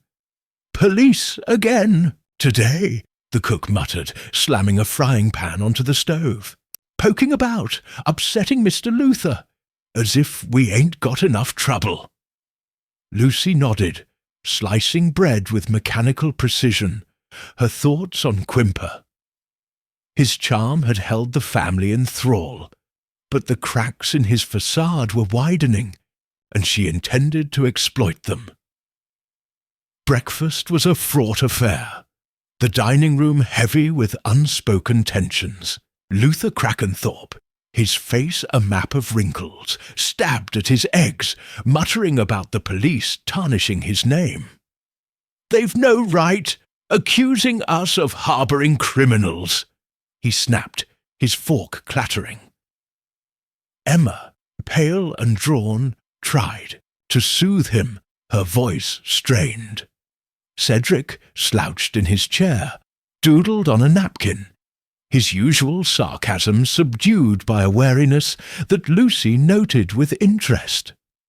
Harold, his tie knotted with military precision, stared at his plate, his silence a fortress against the chaos. Alfred, chain-smoking as always, flicked ash into a saucer, his eyes darting to the door as if expecting a summons. Lucy, serving tea, observed their dynamics with a housekeeper's invisibility. Alfred's agitation was palpable, his fingers trembling as he lit another cigarette.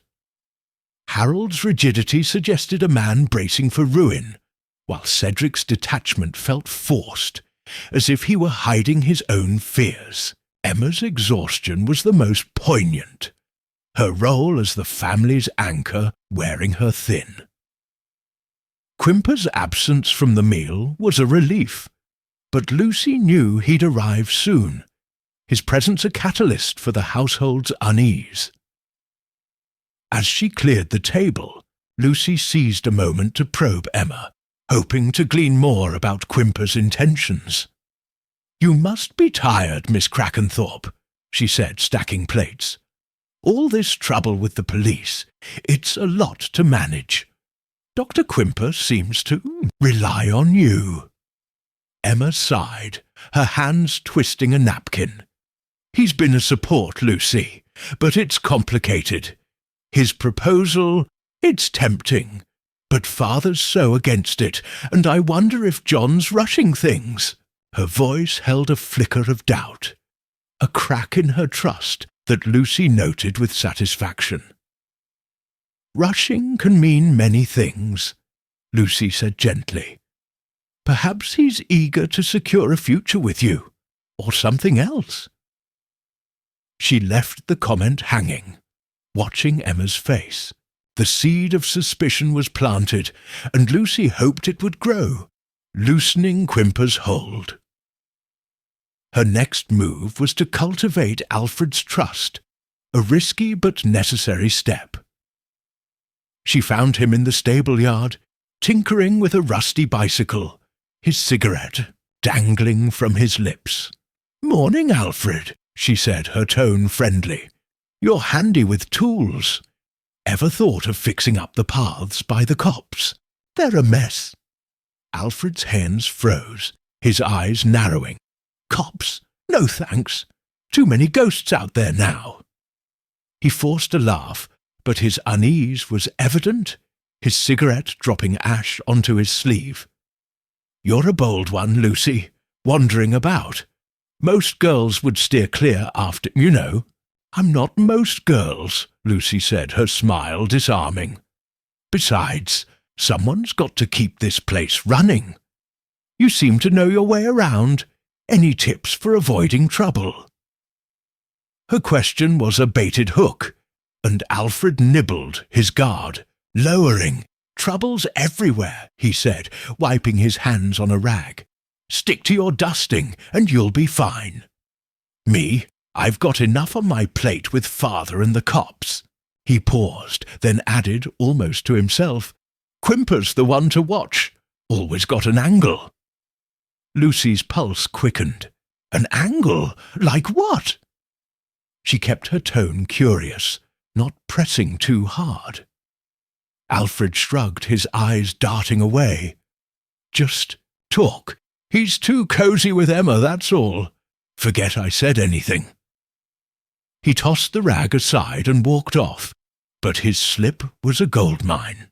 Alfred's resentment of Quimper hinted at a rift, perhaps exploitable. That afternoon, Lucy's suspicions were tested when Quimper arrived, his black bag swinging as he strode into the hall. His smile was as polished as ever, but his eyes held a new sharpness, as if the police's persistence had rattled him. He greeted Emma with a kiss on the forehead, his voice warm but strained. "You're not sleeping, Emma," he said, guiding her to the drawing-room. "Let me prescribe something, nothing strong, just to help you rest." His concern was convincing, but Lucy, polishing the banister nearby, caught a calculating glint in his gaze. She followed at a distance, lingering outside the drawing-room as Quimper spoke to Emma. "The police are grasping at straws," he said, his tone soothing. "This woman's death is a tragedy, but it's not our concern. Focus on us, Emma, our future." His words were a lover's plea, but Lucy heard the manipulation, a bid to keep Emma loyal and distracted. To deepen her investigation, Lucy devised a plan to trace the victim's identity further. The scarf's French origin and the letter's London connection suggested a woman with ties to both cities. She couldn't return to London without arousing suspicion, so she enlisted a friend from her Oxford days, Clara Wentworth, a librarian with access to international records.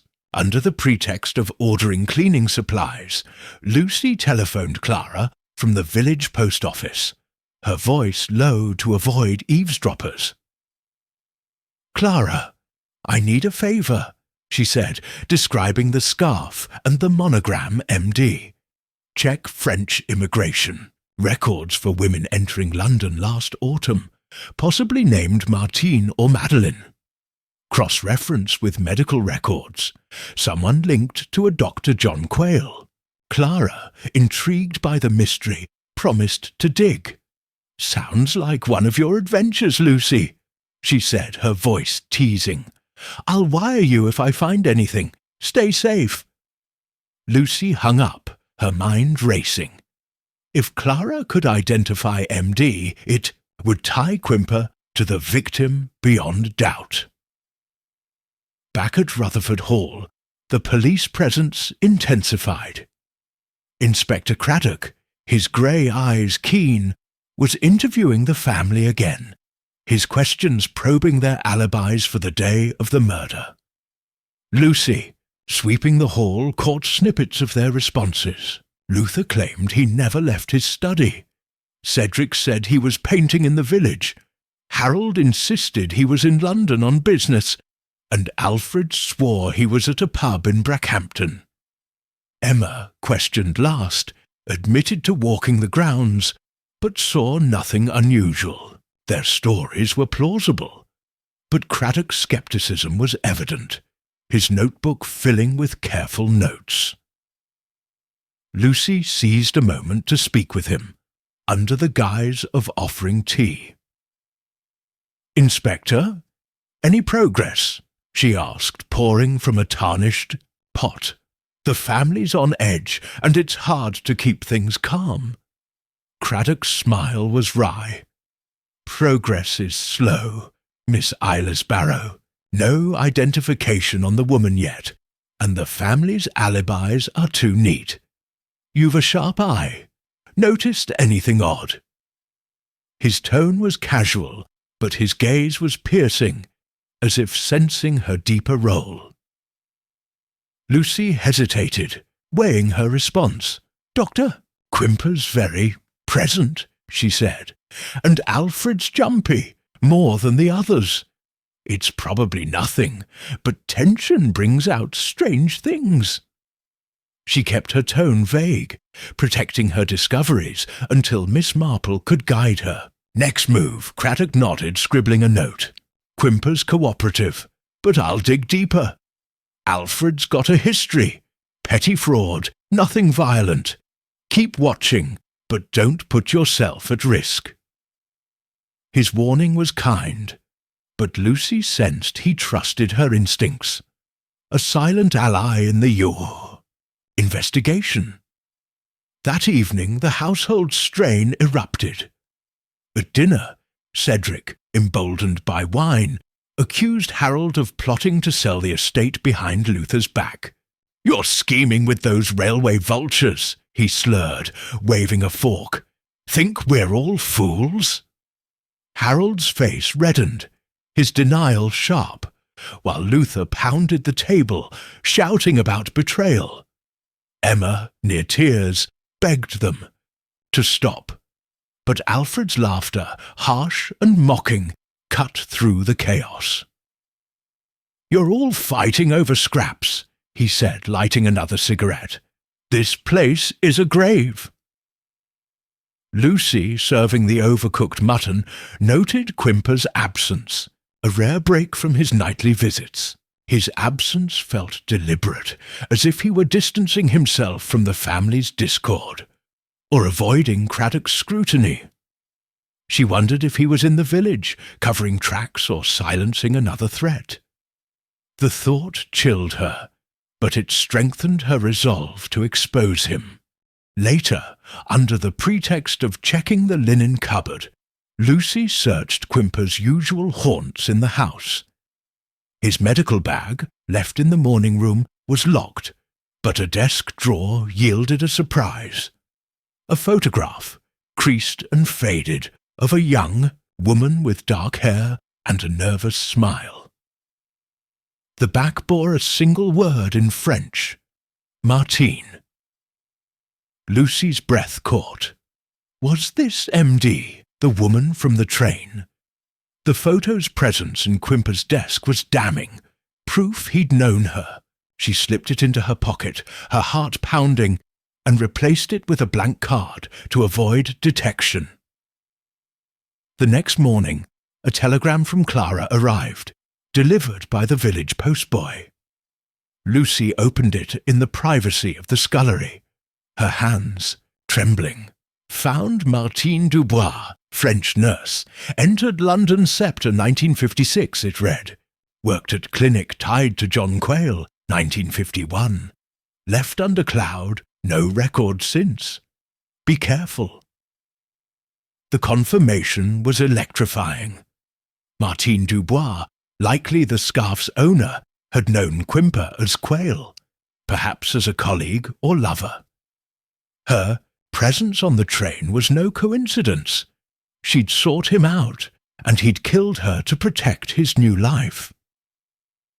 Lucy penned a hurried letter to Miss Marple, detailing the photograph, Clara's findings, and the household's unraveling.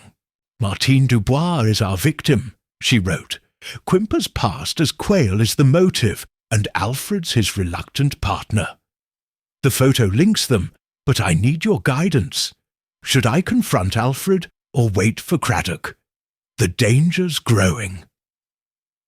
She sealed the letter, her mind racing with the implications. Quimper's plan to marry Emma was a bid for the Crackenthorpe fortune, but Martine's knowledge had threatened to unravel it all. That afternoon, Lucy tested her theory by baiting Alfred again. She found him in the library, flipping through, a racing form, his face haggard. "You look tired, Alfred," she said, dusting a shelf. "All this police business must be wearing. Ever think about getting away? Maybe to London?" Her mention of London was deliberate, a nod to Quimper's past. Alfred's eyes flicked up, his grin strained. "London? Too crowded. I'm fine. Here, Lucy. You ask a lot of questions, don't you?" His tone was light, but his knuckles whitened on the paper, a sign she'd struck a nerve. "Just making conversation," she said, moving to the next shelf. "Heard Dr. Quimper's from London originally. Funny how people's pasts catch up, isn't it?" She watched him from the corner of her eye, catching the brief panic in his expression before he masked it. "Past's past," he muttered, folding the form. "Leave it alone, Lucy, for your own good." He left abruptly, his warning a confirmation of his guilt. Lucy's resolve hardened. She was close, but confronting him alone was too risky. She needed Craddock's authority or Miss Marple's, cunning to close the net. That evening Quimper returned, his demeanour more guarded than usual. He joined the family for tea, his anecdotes less lively, his eyes scanning the room. Lucy, serving scones, caught him watching her, his gaze lingering as if assessing her threat. When he spoke to Emma, his voice was urgent. "We need to talk, Emma, privately. Tomorrow, let's walk the grounds, just us." Emma nodded, unaware of the danger, and Lucy's stomach twisted. Was Quimper planning to tighten his grip or eliminate another obstacle? As the household retired, Lucy slipped into the servants' passage, her torch casting a narrow beam. She needed to check Quimper's car parked by the stables for any final clues. The vehicle, a sleek Morris, was unlocked, a sign of his arrogance. Inside, she found a train timetable, its pages marked at the 4:50 from Paddington, and a single glove, blue silk, matching the scarf's hue. The glove was stained, not with blood, but with a faint chemical scent, perhaps chloroform. Her heart raced. This was the murder's toolkit, proof of Quimper's planning. She pocketed the glove, replacing it with a handkerchief to avoid suspicion, and returned to her room, the evidence burning in her hands. The glove, the photo, the letters, all pointed to Quimper as Martine's killer, with Alfred as his coerced ally. The motive was clear. Martine, knowing Quimper's past as Quayle, had threatened his scheme to marry Emma and claim the Crackenthorpe fortune. Her death was a desperate act, but his carelessness, leaving clues in the copse, the car, the house, was his undoing. Lucy lay awake, the house's creaks a chorus of warning. Tomorrow she would share her findings with Craddock, but first she'd write to Miss Marple, seeking her counsel on the final step. The past had resurfaced, and Quimper's disguise was crumbling. For Martine Dubois, and for justice, Lucy would see it through, no matter the cost. Chapter 9. The trap tightens. The morning at Rutherford Hall dawned with a brittle clarity, the frost on the lawns sparkling like shattered glass under a pale sun. Lucy Eilers-Barrow stood in her attic room, her breath visible in the chill, clutching the silk glove she'd found in Dr. Quimper's car, a match to the blood-stained scarf and a damning clue to his guilt. The photograph of Martine Dubois, the letters to John Quayle, and the cigarette case marked AQ had woven a tight net around Quimper and his accomplice, Alfred Crackenthorpe. The murdered woman, Martine, had known Quimper's past as a disgraced doctor, and her death on the 4:50 from Paddington was his desperate bid to protect his scheme to marry Emma Crackenthorpe and secure the family fortune. Today, Lucy knew, she must act decisively, tightening the trap before Quimper sensed its jaws.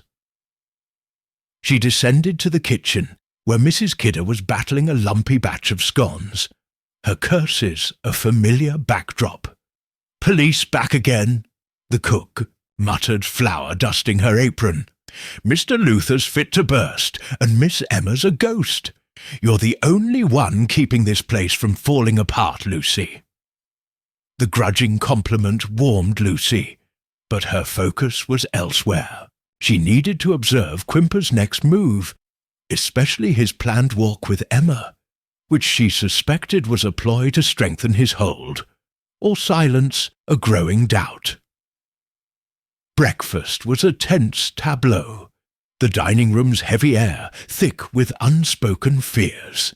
Luther Crackenthorpe, his eyes sunken in a face like crumpled parchment, railed against the police's intrusion, his voice a rasp of fury. "They dare question my family as if we're common criminals. I'll have their badges." Emma, pale as porcelain, murmured placations, her hands trembling as she poured tea. Cedric, unshaven and bleary-eyed, toyed with a crust of toast, his usual bravado absent. Harold, his suit a shield of propriety, stared at a newspaper without reading, his jaw tight. Alfred, chain-smoking with a feverish intensity, avoided Lucy's gaze, his fingers drumming a staccato beat. Lucy, serving the watery porridge, noted the family's fraying nerves. Alfred's agitation was stark, his eyes flicking to the window, as if expecting a spectre.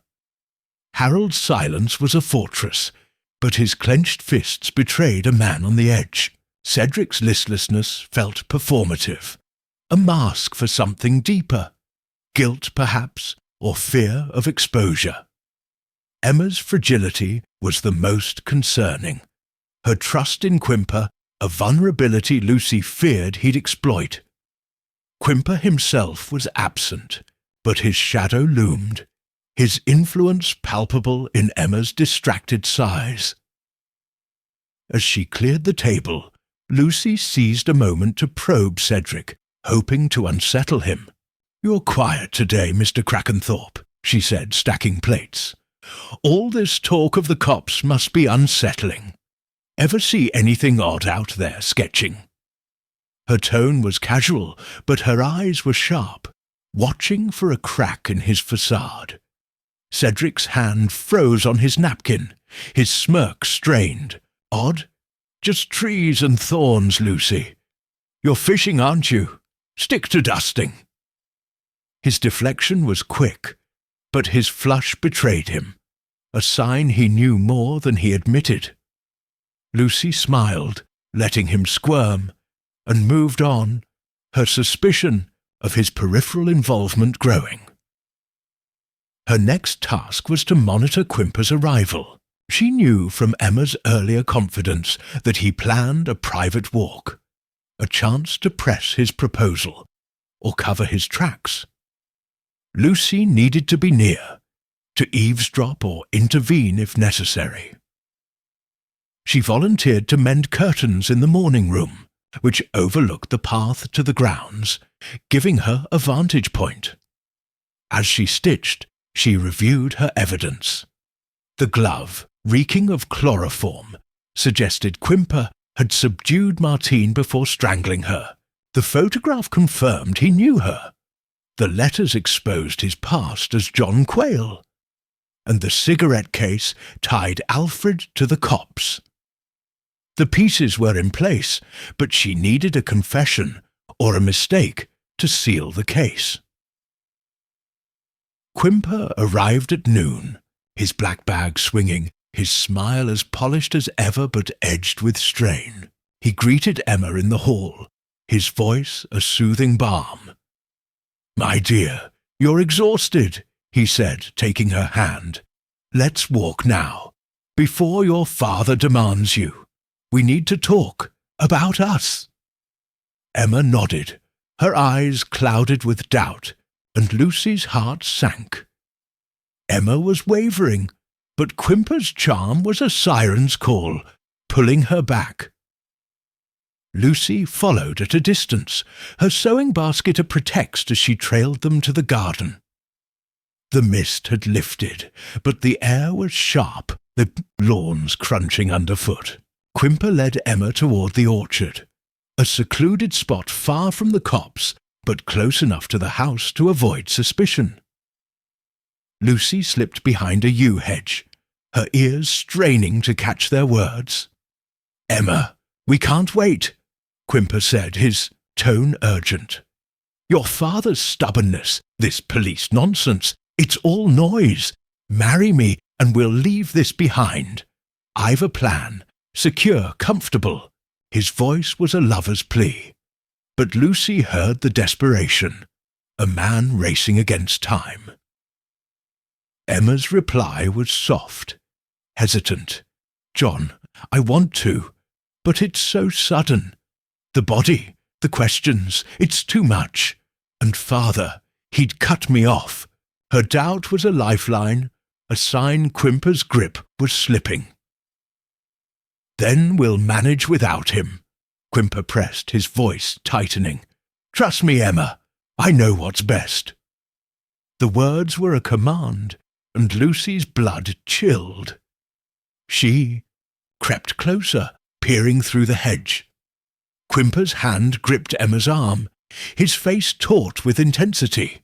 Emma pulled back, her expression conflicted, and Lucy silently urged her to resist. The moment was interrupted by Inspector Craddock's arrival, his car crunching on the gravel drive. Quimper's head snapped up, his smile returning like a mask. "We'll finish this later," he murmured, guiding Emma back to the house. Lucy retreated, her heart pounding. Craddock's timing was a godsend, but Quimper's agitation was a warning. He was cornered, and cornered men were dangerous. Craddock gathered the family in the drawing room, his manner courteous but firm. Lucy, polishing the silver nearby, listened as he outlined new findings. "We've traced a possible identity for the woman," he said, his notebook open. "A French nurse, Martine Dubois, last seen in London. She may have had ties to Brackhampton. Does the name mean anything?" His eyes swept the room, missing nothing. Luther snorted, dismissing the question.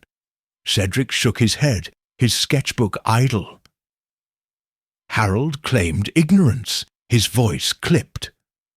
Alfred's cigarette fell from his lips, his cough unconvincing, but he muttered, "Never heard of her." Emma, pale, said nothing, her eyes on Quimper, who smiled blandly. "No one I know, Inspector," he said, his tone smooth. A nurse, you say? Perhaps a patient from years ago, but I'd need more details. His lie was seamless, but Lucy caught the flicker in his eyes, a predator sizing up a threat. Craddock nodded, undeterred. We're checking her movements. If anyone recalls anything, come to me directly. His warning was clear, and the family dispersed, their unease palpable. Lucy, clearing the tea tray, caught Alfred whispering to Quimper in the hall, his voice a hiss. You said she was gone. No traces. Now this. Quimper's reply was sharp. Keep your nerve, or we're both sunk. They parted, unaware of Lucy's presence, and she filed the exchange away, her suspicion now certainty. To push Quimper further, Lucy devised a risky gambit. She needed to unsettle him, to force a mistake. At Miss Marple's suggestion, relayed in a letter that morning, she spread a rumour through Mrs. Kidder, knowing it would reach the family. Heard the police found a diary with the body, she said casually, scrubbing the kitchen floor. Supposed to name the killer. Imagine that. Mrs. Kidder, ever the gossip, gasped. A diary! Lord, that'll stir things up. By lunch, the rumour had spread, the servants whispering and the family on edge. The effect was immediate. Alfred, cornered in the pantry, was a wreck, his eyes bloodshot. You hear things, Lucy, he said, his voice low. That diary talk, is it true? His fear was raw, and Lucy feigned ignorance. Just servant chatter, Alfred. Why does it worry you? He muttered something incoherent and fled, his panic a confession of complicity. Quimper's reaction was subtler but telling. At tea he was distracted, his anecdotes faltering, his eyes scanning the room as if expecting a trap. When Emma mentioned the diary rumour, his cup clattered in its saucer, his laugh forced. Village nonsense, he said, but his hand trembled, and Lucy knew the bait had worked. He was rattled, his control slipping. That evening, Lucy followed him, her instincts screaming that he'd act. Under the pretext of fetching coal, she trailed him to the copse, where the moonlight cast eerie shadows. Quimper, unaware of her presence, moved with purpose, his torch sweeping the ground near the path. He knelt, digging with a small trowel, his movements frantic. Lucy, hidden behind an oak, watched as he unearthed the rusted box she'd found, his curse audible as he opened it and saw the letters. "Damn you, Martine," he muttered, stuffing them into his coat. Lucy's heart raced. He was destroying evidence, confirming his guilt. She needed to alert Craddock. But before she could move, Quimper stood, his torch swinging toward her hiding place. She froze, her breath shallow, but he didn't see her, his attention on the box. He reburied it, empty now, and hurried back, to the house, his coat bulging with the letters. Lucy waited, then slipped away, her mind ablaze. Quimper's desperation was her chance, but she needed proof he couldn't destroy. The glove, the photograph, and the cigarette case were safe in her room, but she needed to act before he silenced Alfred or targeted Emma. She penned a final letter to Miss Marple, detailing Quimper's actions and the rumour's success. "He's taken the letters, but I have enough to expose him," she wrote. "I'll inform Craddock tomorrow, but I fear he'll strike first. Please advise urgently." She hid the letter, planning to post it at dawn. Back in the house, the atmosphere was electric. Harold received another anonymous letter. his face ashen as he read it in the library, unaware of Lucy's presence behind a bookshelf. "You can't hide," it read, the words visible before he tore it up. Cedric, drunk and rambling, muttered about secrets in the copse to Emma, who shushed him, her eyes wide with fear. Alfred, holed up in his room, was unreachable, his absence a sign of collapse. Emma, alone in the drawing-room, confided in Lucy, her voice trembling. "John's different tonight," she said. "He's pressing me to leave with him tomorrow. I'm scared, Lucy." Lucy squeezed her hand, her voice firm. "Trust your instincts, Miss Crackenthorpe. Don't go anywhere with him until the police clear things up." Emma nodded, her resolve strengthening, and Lucy felt a surge of hope. If Emma resisted, Quimper's plan would falter, giving Craddock time to act. As the household retired, Lucy checked the evidence in her room, ensuring the glove, photograph, and cigarette case were secure. The house creaked around her, its shadows alive with menace. Quimper was cornered, his desperation a palpable force. Tomorrow she would hand her findings to Craddock, but tonight she must stay vigilant. The trap was tightening, and for Martine Dubois, whose life had ended in a fleeting, violent moment, Lucy would see it snap shut. Outside, the railway tracks gleamed under the moon, their silence a testament to the crime they'd witnessed. Lucy closed her eyes, the glove's chemical scent lingering in her mind, a final thread in the web she was weaving to catch a killer. Chapter 10. A Dangerous Gambit. The night cloaked Rutherford Hall in a heavy stillness, broken only by the occasional groan of its ancient timbers. Lucy Eilesbarrow sat at her attic desk, the dim glow of a single lamp casting shadows across the room. The silk glove, the photograph of Martine Dubois, and the cigarette case marked AQ lay before her, each a piece of the puzzle she had painstakingly assembled. Dr. Quimper's desperate retrieval of the letters from the copse, his alias as John Quayle, and Alfred Crackenthorpe's complicity had confirmed his guilt in Martine's murder on the 4:50 from Paddington.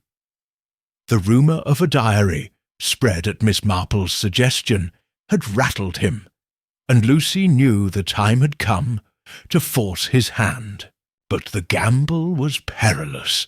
Quimper was cornered, and a cornered man was unpredictable. She penned a final letter to Miss Marple, her handwriting steady despite the tension coiling in her chest. "Quimper took the letters last night, confirming he's John Quayle," she wrote. "The glove, photo, and cigarette case are safe, and Alfred's crumbling under pressure. I plan to alert Inspector Craddock tomorrow, but Quimper's pressing Emma to elope, and I fear he'll act tonight. Your rumour worked. He's frantic. Please advise if I should confront him or wait." She sealed the envelope, tucking it into her suitcase, and hid the evidence beneath a floorboard, her heart pounding with the weight of her task. Dawn broke with a reluctant light, the sky bruised with clouds that promised snow. Lucy descended to the kitchen, where Mrs. Kidder was already at work, her grumbling a familiar anchor in the house's chaos. "Mr. Luther's up early, shouting about thieves," the cook said, kneading dough with vigour, "and Miss Emma's a wreck. Dr. Quimper's got her all twisted. You're the only sane one here, Lucy." The praise was grudging, but Lucy smiled, stirring a pot of tea, her mind on Quimper's next move. His plan to walk with Emma today was a danger she couldn't ignore. Either a final bid to secure her trust, or a desperate act to eliminate a witness. Breakfast was a sombre affair, the dining-room's air thick with dread. Luther Crackenthorpe, his hands trembling with rage, muttered about the police sullying his legacy, his voice a rasp of defiance. "They'll not pin this on us. My name is clean." Emma, her face ashen, picked at her toast, her eyes distant. Cedric, unshaven and dishevelled, sketched aimlessly, his usual wit dulled by a palpable unease. Harold, his suit immaculate, but his expression strained, read a letter, his fingers tightening on the paper. Alfred, chain-smoking with a manic energy, avoided Lucy's gaze, his foot tapping a restless rhythm. Lucy, serving the tea, observed their fraying composure. Alfred's panic was stark, his eyes bloodshot as he lit another cigarette, the ash scattering on the tablecloth. Harold's tension suggested a man bracing for collapse, his silence a shield against the storm. Cedric's lethargy felt deliberate, a mask for knowledge he dared not voice. Emma's fragility was the most alarming, her trust in Quimper wavering but not yet broken. Lucy knew she must protect her, even as she pushed Quimper toward exposure. As she cleared the plates, Lucy seized a moment to unsettle Harold, hoping to gauge his role. "The police seem determined, Mr. Crackenthorpe," she said, stacking dishes. "All this talk of a diary must be troubling. Ever hear of a Martine Dubois?" She watched his reaction, her tone casual but her eyes sharp. Harold's fork clattered, his face paling. "Diary? Nonsense! And no, I don't know any Dubois. Why do you ask?" His voice was sharp, his denial too quick, and Lucy noted the sweat beading on his brow.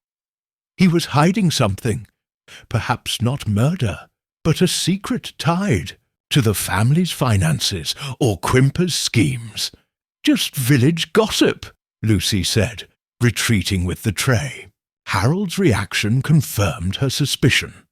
The Crackenthorpes were entangled in more than they admitted, and Quimper's influence reached beyond Emma.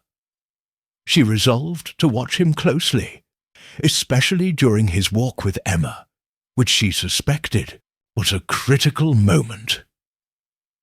Quimper arrived mid-morning, his black medical bag a familiar prop, his smile as polished as ever but strained at the edges. He greeted Emma in the hall, his hand lingering on hers. "You're exhausted, my dear," he said, his voice a velvet trap. "Let's walk now, before your father needs you. We have plans to make." Emma nodded, her eyes clouded with uncertainty, and Lucy's stomach knotted. She needed to be near, to overhear or intervene if Quimper's intentions turned dark. Under the pretext of pruning the rose bushes, Lucy positioned herself near the orchard, where Quimper led Emma. The air was sharp, the frost crunching under her boots as she clipped branches, her ears straining for their voices. The orchard, with its gnarled trees and tangled grass, was secluded, a perfect stage for Quimper's manipulations. "Emma, we can't delay," he said, his tone urgent but controlled. "The police are circling, your brothers are scheming, and your father's a tyrant. Marry me, and we'll start fresh, away from this madness." His words were a lover's plea, but Lucy heard the calculation. A man desperate to secure his prize before his past caught up. Emma's reply was soft, trembling. "John, I want to believe you, but everything's wrong. The body, the police, it's too much. And you're different lately. I need time." Her doubt was a crack in Quimper's armour, and Lucy silently cheered her resistance. "Time's a luxury we don't have," Quimper snapped, his voice hardening. "Trust me, Emma, or you'll regret it." The threat was veiled, but its menace was clear, and Lucy's grip tightened on her shears. She edged closer, hidden by a row of trees, ready to intervene if needed. The moment was shattered by a shout from the house. Cedric, calling for Emma. "Father's having a fit! Come quick!" Quimper cursed under his breath, his composure slipping, and guided Emma back, his hand tight on her arm. Lucy exhaled, her pulse racing. Cedric's interruption had saved Emma, but Quimper's frustration was a warning. He was running out of patience. Lucy returned to the house, her mind racing. The diary rumour had pushed Quimper to the edge, but she needed to ensure he made a fatal mistake. Miss Marple's latest letter, delivered that morning, had urged caution, but endorsed the rumour's escalation. "A guilty man will act to protect himself," she wrote. "Spread word that the diary names a killer, and watch him closely. But involve Inspector Craddock. Your evidence is strong, and he'll act." Lucy resolved to follow through, but first she needed to secure the evidence and protect Emma.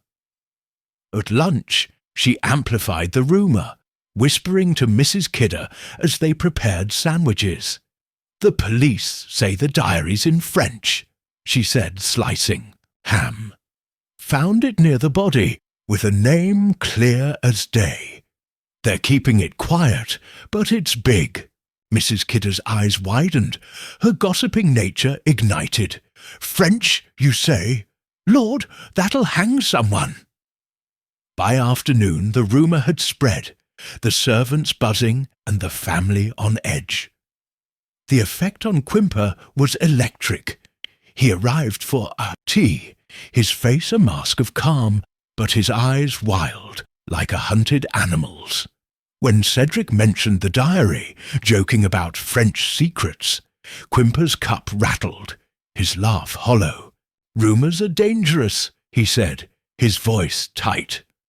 "People should be careful what they spread." His gaze flicked to Lucy, a warning she met with a bland smile. He knew the net was closing, and his fear was her weapon. Alfred, meanwhile, was unraveling. Lucy found him in the stable yard, his hands shaking as he lit a cigarette. "You hear things, Lucy," he said, his voice raw. "This diary business, it's a lie, isn't it? Tell me it's a lie." His desperation was pitiful, and Lucy saw her chance to push him further. "Just talk, Alfred," she said, sweeping the cobbles. "But it's got everyone scared. You look like you know something. Want to share?" Her tone was gentle, coaxing, and Alfred's resolve cracked. "It wasn't me," he whispered, his eyes darting. "I didn't kill her. I just helped move things. He made me, said it was my only way out." His confession was a floodgate, and Lucy leaned closer, her heart pounding. "Who, Alfred? Dr. Quimper?" she pressed, her voice low. He nodded, his face crumpling. "He's not what he seems." Martine, she knew him from before. I don't know how, but she had something on him. He said we had to stop her, or we'd both go down. He stopped, his breath ragged, and Lucy knew she had enough to act. "Go to Craddock, Alfred," she said firmly. "Tell him everything. It's your only chance." He shook his head, panic overtaking him, and fled, but his words were gold. Lucy needed to find Craddock now, before Quimper silenced Alfred, or worse. That evening, she spotted Quimper slipping out of the house, his coat bulging as if carrying something heavy. Her instinct screamed that he was returning to the cops, perhaps to destroy more evidence or retrieve something overlooked. She followed, her torch dimmed to avoid detection, the frost biting her fingers. The copse was a maze of shadows, the railway tracks gleaming faintly beyond. Quimper moved with purpose, his torch sweeping the ground near the path where Lucy had found the box. He knelt, digging frantically, his breath visible in the cold. Lucy, hidden behind a bramble thicket, watched as he unearthed a small leather pouch, its contents rattling. Coins, perhaps, or jewellery. "Damn her," he muttered, stuffing it into his pocket. His desperation was palpable, and Lucy knew this was her moment. She stepped forward, her voice cutting through the silence. "Looking for something, Dr. Quimper?" He spun, his torch blinding her, his face a mask of fury. "You!" he snarled, rising. "Meddling housekeeper! What do you want?" His hand twitched toward his pocket, and Lucy's heart raced, but she stood her ground, her shears hidden behind her back. "Just curious," she said, her voice steady. "The police are interested in that pouch, I bet, and the letters you took last night. Martine Dubois had a lot to say about John Quayle, didn't she?" Her words were a dart, and Quimper flinched, his composure shattering. "You know nothing," he spat, stepping closer. "Keep out of this, or you'll regret it." His threat was real, but before he could act, a shout rang out. Craddock, emerging from the trees with 2 constables, his torch pinning Quimper like a spotlight. "Stay where you are, Quimper," Craddock said, his voice calm but ironclad. "Miss Isla's Barrow, step back." Lucy obeyed, her relief flooding as the constable seized Quimper, his struggles futile. The pouch fell, spilling gold coins across the frost, and Craddock's eyes narrowed. "Care to explain this, Doctor? Or shall we discuss Martine Dubois and John Quayle?" Quimper's defiance collapsed, his shoulders sagging.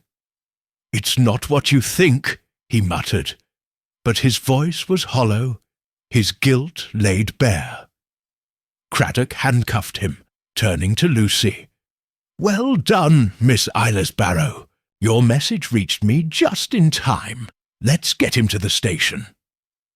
Lucy nodded, her pulse still racing. She'd slipped a note to Craddock that afternoon, detailing the evidence and Quimper's actions, urging him to watch the cops. Shh!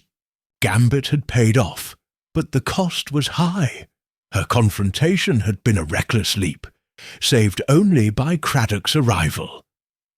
As the constables led Quimper away, she retrieved the pouch, its coins glinting like Martine's unavenged blood. Victor, at the house, the family was in shock, gathered in the drawing room as Craddock explained Quimper's arrest. Emma, tears streaming, clung to Lucy, her trust in Quimper shattered. "How could I be so blind?" she whispered, and Lucy squeezed her hand, her heart aching for her. Luther ranted about betrayal. Cedric sketched furiously. Harold stared into space, and Alfred, pale and silent, awaited his own reckoning. Lucy retired to her room, exhausted but resolute. She wrote to Miss Marple, detailing the arrest and Quimper's collapse. "The trap worked," she wrote, "but it was close.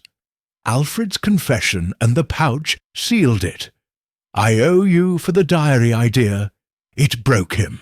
I'll stay until Craddock wraps up, but the house feels empty now." She sealed the letter, the weight of her task lifting slightly. The railway tracks outside, silent under the stars, had borne witness to Martine's death, and now to her. Justice. Lucy closed her eyes, the glove's scent fading. A final victory in a dangerous game. Chapter 11. The Final Thread. The pale light of a winter morning filtered through the frost-edged windows of Rutherford Hall, casting a ghostly glow over the estate's weary corridors. The arrest of Dr. Quimper the previous night had left the Crackenthorpe household in a state of stunned disarray. Like a ship adrift after a storm, Lucy Eilers-Barrow moved through the kitchen with her usual quiet efficiency, preparing tea while her mind sifted through the events that had culminated in Quimper's downfall. The silk glove, the photograph of Martine Dubois, the cigarette case, and the pouch of gold coins had exposed him as John Quayle, the disgraced doctor who had strangled Martine on the 4:50 from Paddington to protect his scheme to marry Emma Crackenthorpe and seize the family fortune. Alfred Crackenthorpe's complicity, coerced and fearful, had sealed the case, but Lucy sensed the mystery's final threads still needed weaving. Today, she would ensure no loose ends remained. Mrs. Kidder, kneading dough with less venom than usual, broke the silence. "Whole place is turned upside down, Lucy," she said, flour dusting her hands. "Dr. Quimper a killer? Never would have thought it, him so proper. Miss Emma's heartbroken, and Mr. Luther's roaring like a bear. You're a wonder, keeping calm through it all." Her grudging admiration was a rare gift, but Lucy's focus was elsewhere. She needed to speak with Inspector Craddock, who was due to return, and confirm Alfred's role while protecting Emma from further pain.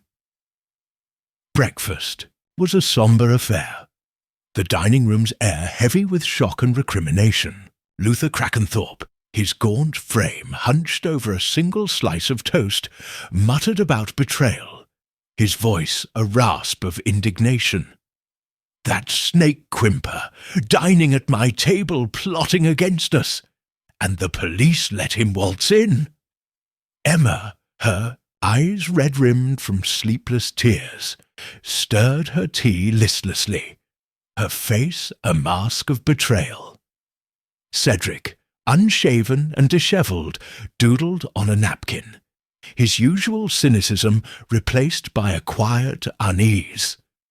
Harold, his suit creased for once, stared at the tablecloth, his silence a fortress against the family's collapse. Alfred was absent, confined to his room under Craddock's orders, his confession the final nail in Quimper's coffin. Lucy, serving the tea, observed the family's fractured state. Emma's grief was the most poignant, her trust in Quimper shattered like glass. Cedric's detachment felt hollow, as if he were grappling with his own complicity, however minor. Harold's tension suggested a man haunted by secrets, perhaps financial schemes tied to the estate, exposed by the scandal. Luther's rage, though theatrical, masked a deeper fear of losing control. The absence of Alfred, once the family's wild card, left a void, his guilt a shadow over them all. As she cleared the plates, Lucy seized a moment to comfort Emma, hoping to bolster her resolve. "You're stronger than you know, Miss Crackenthorpe," she said, stacking dishes. "This is a terrible blow, but you'll come through. The truth's out now." Her tone was gentle, her words chosen to rebuild Emma's shattered confidence. Emma's lips trembled, a tear escaping.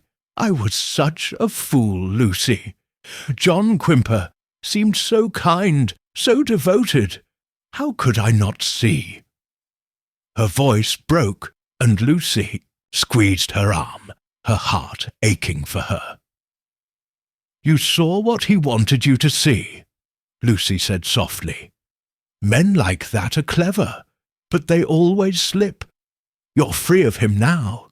Emma nodded, her resolve flickering, and Lucy knew she'd planted a seed of healing, however small. Her next task was to meet Inspector Craddock, who arrived mid-morning, his grey eyes sharp despite the fatigue etched in his face. He gathered Lucy and Emma in the library, its musty shelves a fitting backdrop for the case's denouement. The room was chilly, the fire unlit, and Lucy stood by the window, the copse visible beyond, its secrets now laid bare. Craddock's notebook was open, his pen poised. "Miss Barrow, Miss Crackenthorpe, I owe you thanks," he said, his voice steady. "Quimper's in custody, and Alfred's talking. I'd like to confirm the details, if you'll bear with me." Lucy nodded, her posture calm but alert. "Of course, Inspector. I'll help however I can." Emma, clutching a handkerchief, murmured her agreement, her eyes fixed on the floor. Craddock began with Quimper's confession, extracted in the early hours. "He's admitted to killing Martine Dubois," he said, his tone measured. "She was a nurse he knew in London when he practised as John Quayle. They were close until he was struck off for prescribing narcotics. Martine left England, but returned last year, tracking him to Brackhampton. She demanded money to keep his past quiet, threatening to ruin his plans with Miss Crackenthorpe." He glanced at Emma, his expression softening. "Quimper saw her as a threat to his future. Your inheritance, Miss Crackenthorpe, was his goal." Emma flinched, her voice barely audible. "He used me. All of it was a lie." Lucy touched her shoulder, a silent anchor, and Craddock continued. "They met by chance on the 4:50 from Paddington," he said. "Martine was travelling to confront him, perhaps to press her demands. In a moment of panic, he strangled her, using chloroform from his bag to subdue her first. The scarf, hers, came loose in the struggle. He threw her body from the train near the copse, hoping it would go undiscovered. Alfred, in debt to Quimper for past favours, helped move it later, hiding it in the brambles." Craddock's eyes met Lucy's. "Your rumour about the diary, Miss Barrow, was the push we needed. Quimper panicked, digging up the letters, and you caught him red-handed." Lucy inclined her head, her satisfaction tempered by the case's toll. "I only followed Miss Marple's lead, Inspector. The evidence, the glove, the photo, the cigarette case, pointed to him. Alfred's confession was the final piece. She omitted her own risks. The confrontation in the copse, a memory she preferred to bury." Craddock nodded, scribbling a note. "Alfred's facing charges as an accessory, but his cooperation may lighten his sentence. He's admitted Quimper, coerced, him promising money to clear his debts. The pouch of coins was Martine's, stolen from her bag after the murder, a petty theft to cover Quimper's tracks." He closed his notebook, his gaze sweeping the room. "The case is solid, but shy. Need to ensure no one else was involved. Miss Crackenthorpe, your brothers? Any hint they knew more?" Emma shook her head, her voice steadier now. "No, Inspector. Cedric's careless. Harold's obsessed with money, but they're not murderers. Alfred, I never thought he'd sink so low, but Quimper manipulated him. I see that now." Her clarity impressed Lucy, a sign of her resilience emerging from the wreckage.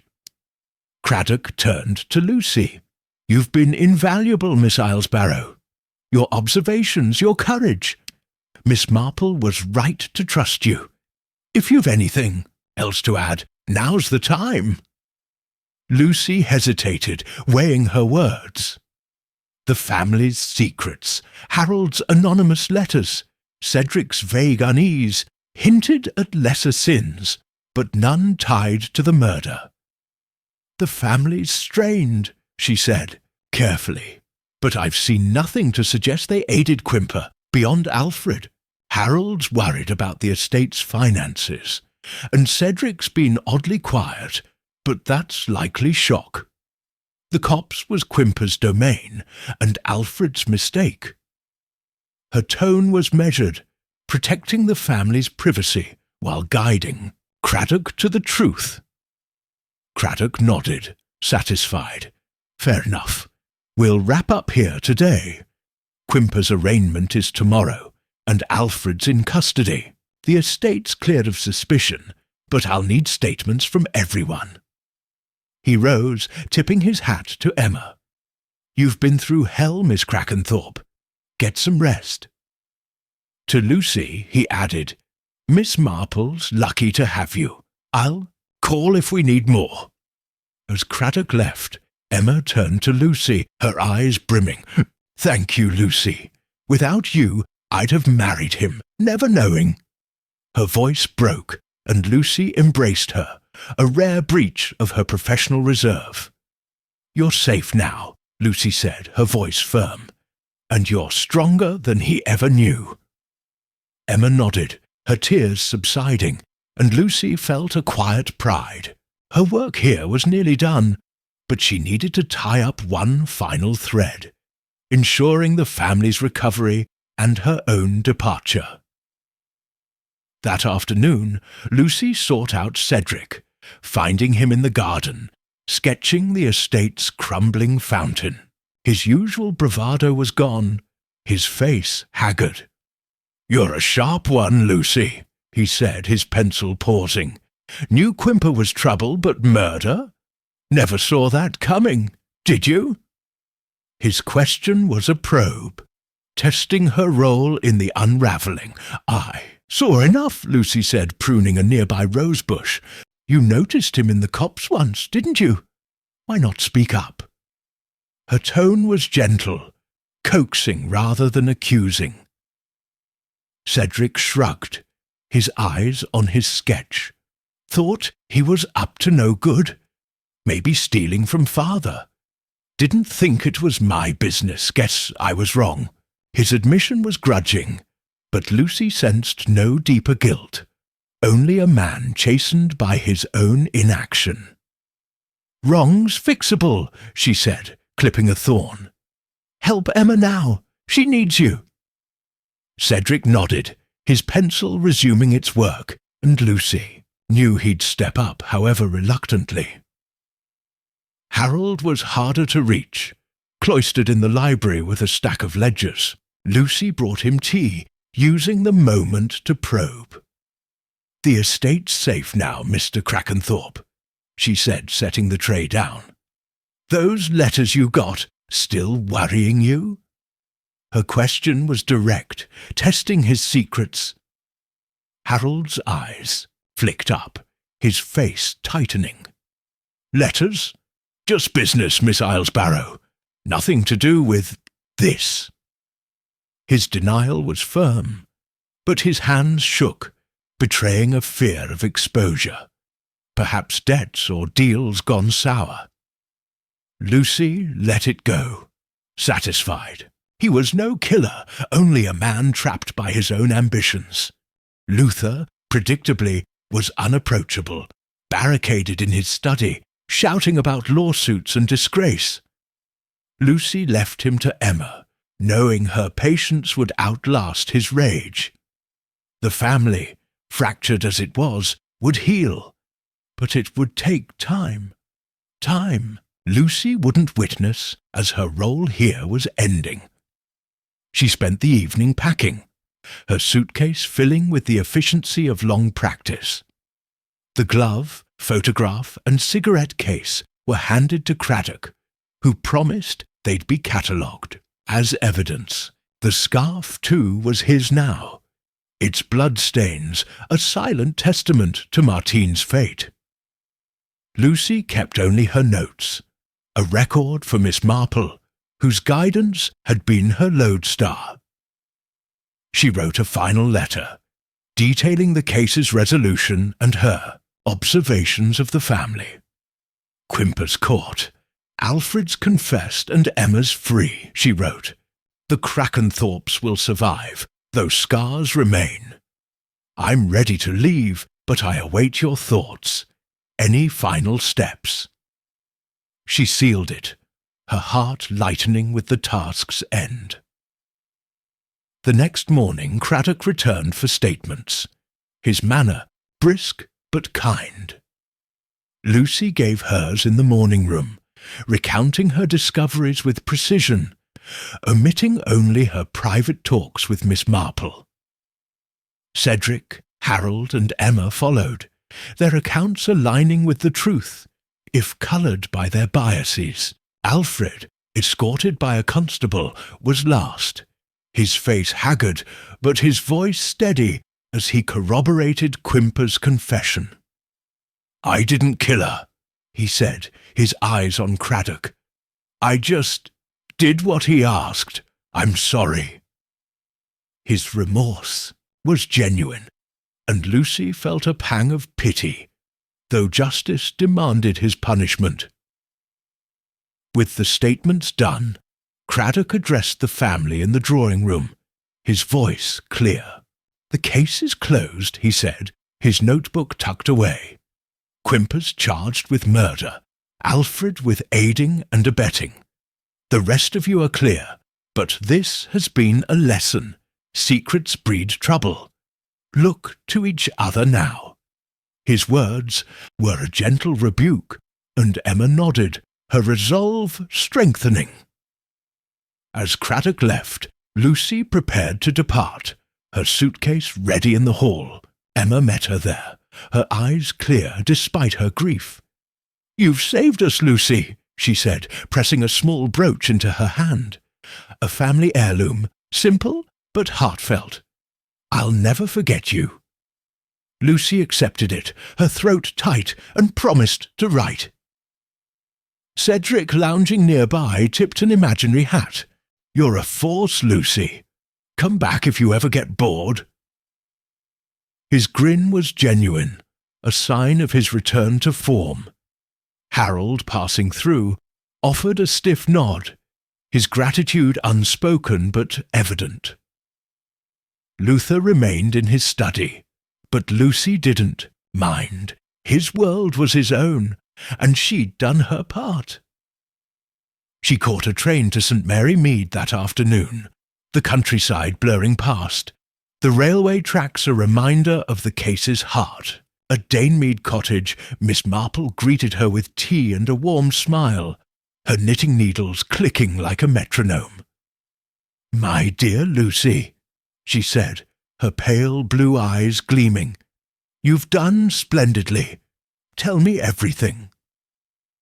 Over scones and jam, Lucy recounted the case's climax, Quimper's arrest, Alfred's confession, and the family's fragile recovery. Miss Marple listened, her needles pausing only when Lucy mentioned the pouch of coins.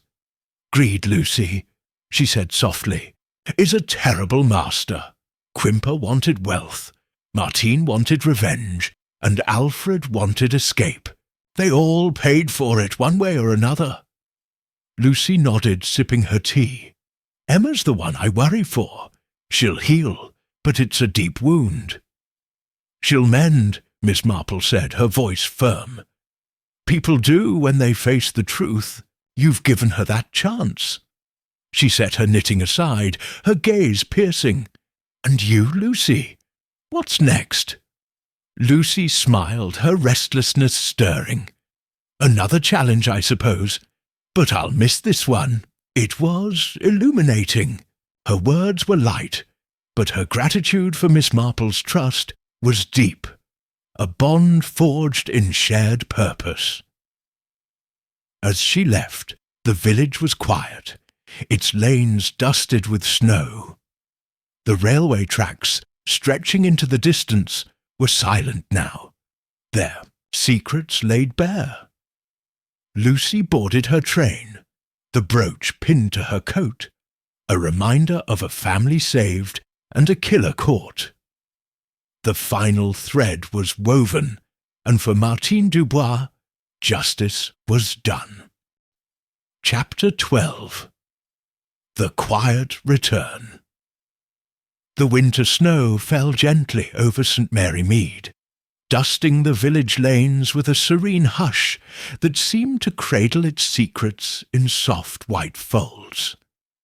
Miss Jane Marple sat in her cosy sitting-room at Dane Mead Cottage, the fire casting a warm glow over the chintz curtains and polished mahogany.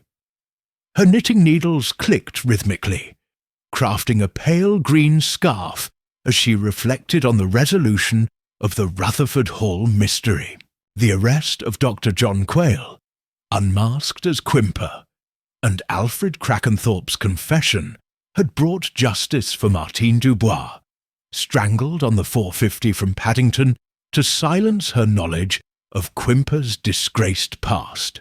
Lucy Eilers Barrows' courage had been the linchpin, but Miss Marple knew the case's ripples would shape the Crackenthorpe family and her own quiet world for years to come.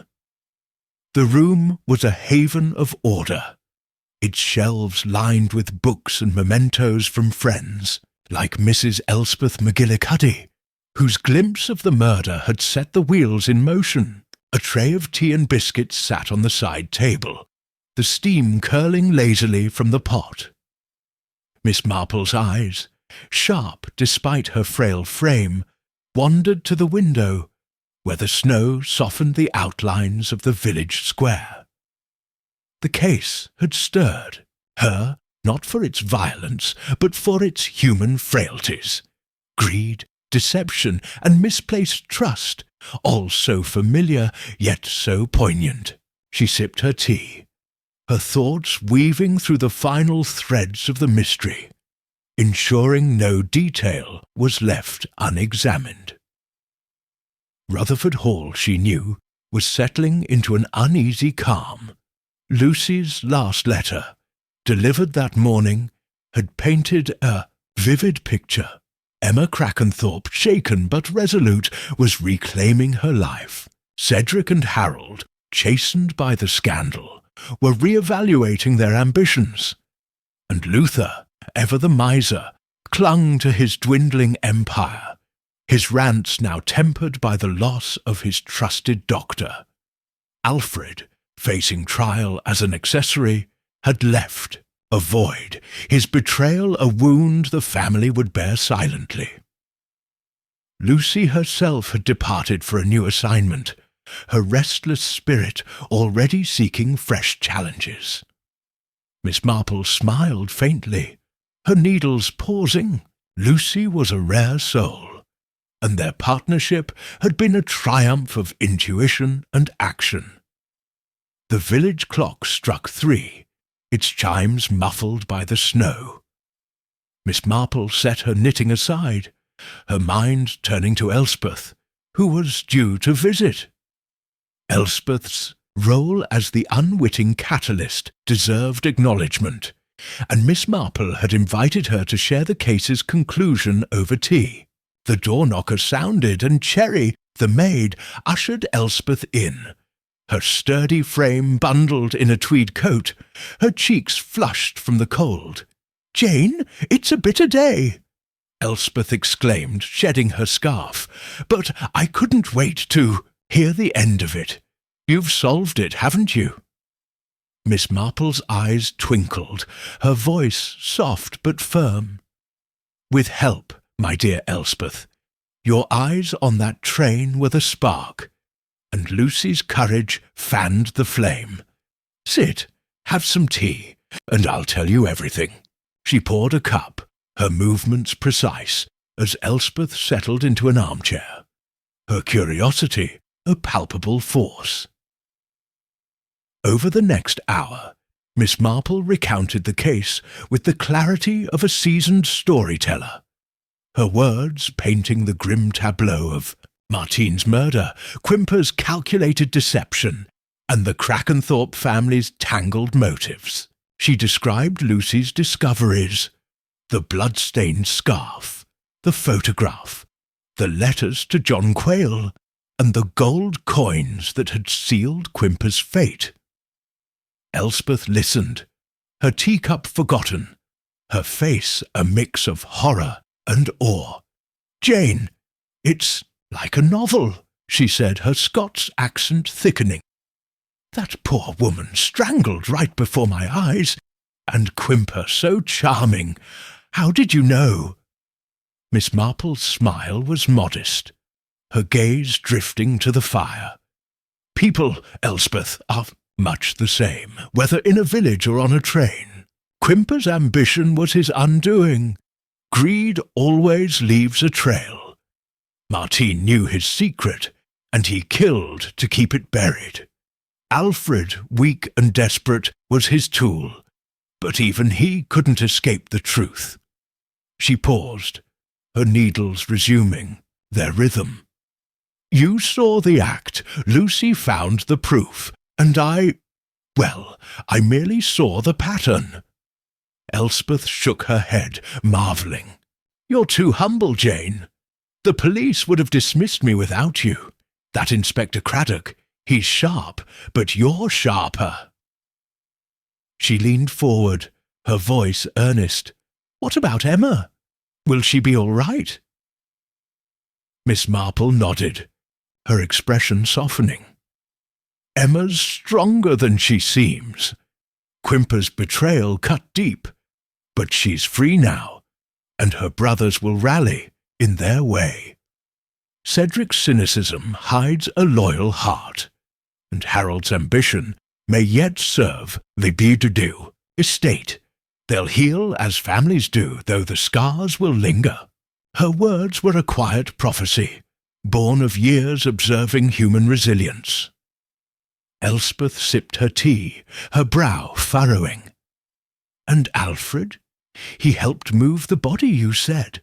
What'll happen to him?" "A trial, I'm afraid," Miss Marple said, her voice tinged with regret. "But his confession may lighten his sentence.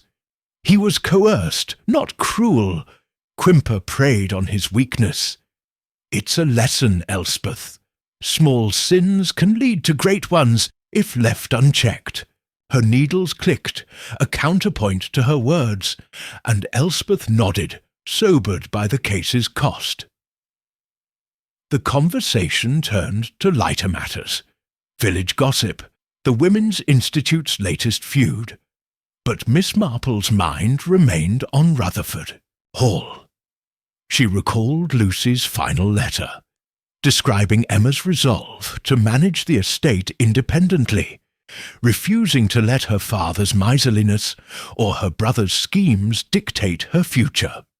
"I'm done being a pawn," Emma had told Lucy, her voice firm. "This house is mine too, and I'll make it my own." The words had struck Miss Marple as a triumph, a woman stepping from shadow into light. Her thoughts were interrupted by a knock at the door. Cherry admitted Inspector Craddock, his coat dusted with snow, his face weary but warm. "Miss Marple, Mrs. McGillicuddy," he said, tipping his hat. "I was passing and thought I'd update you. Sorry to intrude." His courtesy was genuine, and Miss Marple gestured to a chair, pouring him a cup of tea. "No intrusion, Inspector," she said, her eyes gleaming. "We were just discussing the case. What news from Brackhampton?" Craddock settled, his notebook tucked away. "Quimper's trial is set for next month," he said, sipping his tea. "He's confessed fully. Martine Dubois was his lover in London, back when he was John Quayle.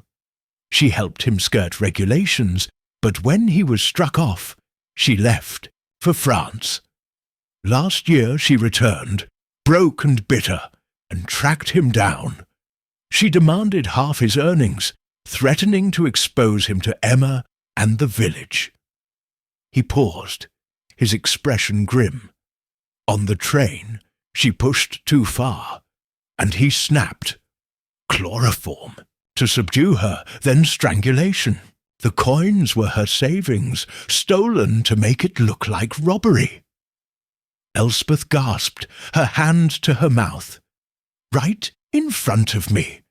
It's chilling. Craddock nodded, his eyes on Miss Marple. He threw her body near the copse, thinking it'd stay hidden. Alfred, in debt to him for gambling loans, helped move it deeper into the brambles. Without your rumour about the diary, Miss Marple, and Miss Ilas Barrow's evidence, we might have missed him. The glove, the photo, the letters, it's airtight.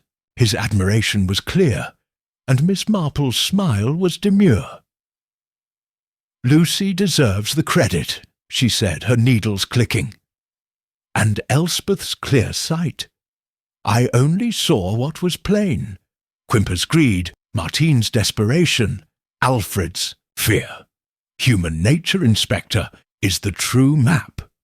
Her words were gentle, but Craddock's nod was one of respect, a silent acknowledgment of her genius. He turned to Elspeth, his tone kind. Your statement was crucial, Mrs. McGillicuddy. The timing of the train, your description, it pinned the crime to that moment. You've done a great service. Elspeth flushed, her pride tempered by the memory of Martine's face, and Miss Marple squeezed her hand, a silent comfort. Craddock rose, draining his cup. The Crackenthorpes are managing, he said. Emma's taken charge, and the brothers are subdued, for now. Alfred's likely to get a short sentence given his cooperation. I'll let you know the trial's outcome. He tipped his hat, his smile warm. Miss Marple, you're a marvel. If you ever tire of knitting, Scotland Yard could use you. Miss Marple chuckled, her eyes twinkling. I'm quite content here, Inspector. But do visit. Tea's always ready. Craddock left, his footsteps muffled by the snow, and Elspeth turned to Miss Marple, her awe renewed. You're wasted in St. Mary Mead, Jane, she said, half serious. You could solve crimes from London to Timbuktu. Miss Marple shook her head, her needles resuming their dance. My place is here, Elspeth, among people I understand. Villages are worlds in miniature. Every sin, every virtue, played out, in plain sight. Rutherford Hall was no different. Her voice was soft, but her words carried the weight of a lifetime's observation. The afternoon waned, and Elspeth departed, promising to return for the spring fete. Miss Marple saw her off, the snow falling thicker now, blanketing the village in quiet. Back in her sitting room, she resumed her knitting, her thoughts drifting to Lucy. A letter from her had arrived with the morning post, describing her new post in Devon, a chaotic manor with feuding siblings and a missing heirloom. It's no murder, Lucy wrote, but it's a puzzle, and I'm itching to solve it. Thank you, Miss Marple, for trusting me. I'll visit soon.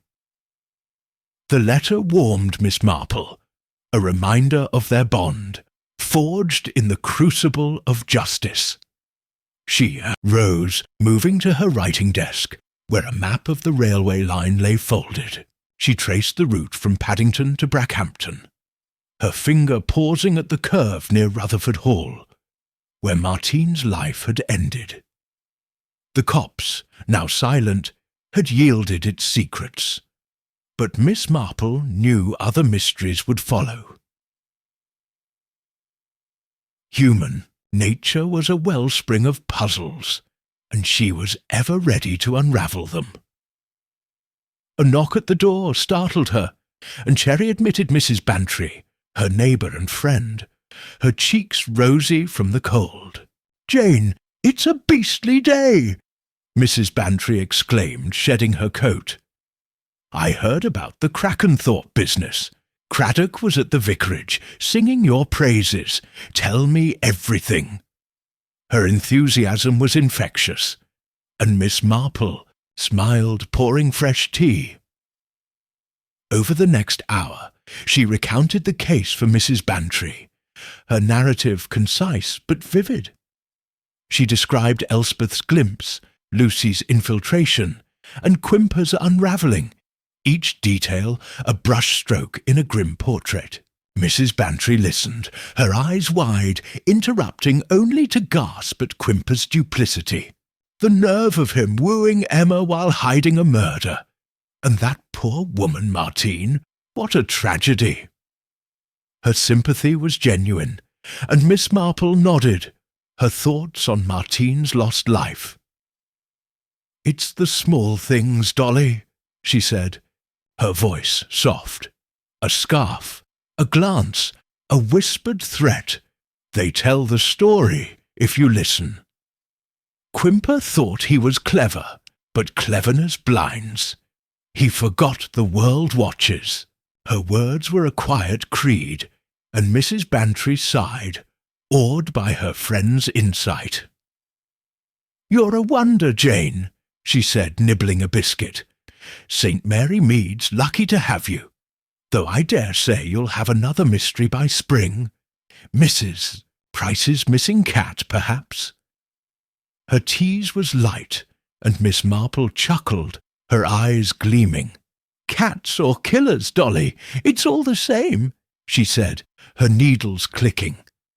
"People leave traces, and I'll find them." Her confidence was gentle, a promise to the village and beyond. Mrs. Bantry left as dusk fell, the snow piling against the windows. Miss Marple sat alone, her knitting a steady companion. She thought of Emma, rebuilding her life, and Lucy, chasing new puzzles, of Elspeth, vindicated and proud, and Craddock, carrying justice forward. The railway tracks, stretching beyond St. Mary Mead, were silent now, their secrets told. But Miss Marple knew others would follow. Whispers in the lanes, shadows in the night, waiting for her keen eye. She set her knitting aside, her gaze on the fire. The case was closed, but her work was never done.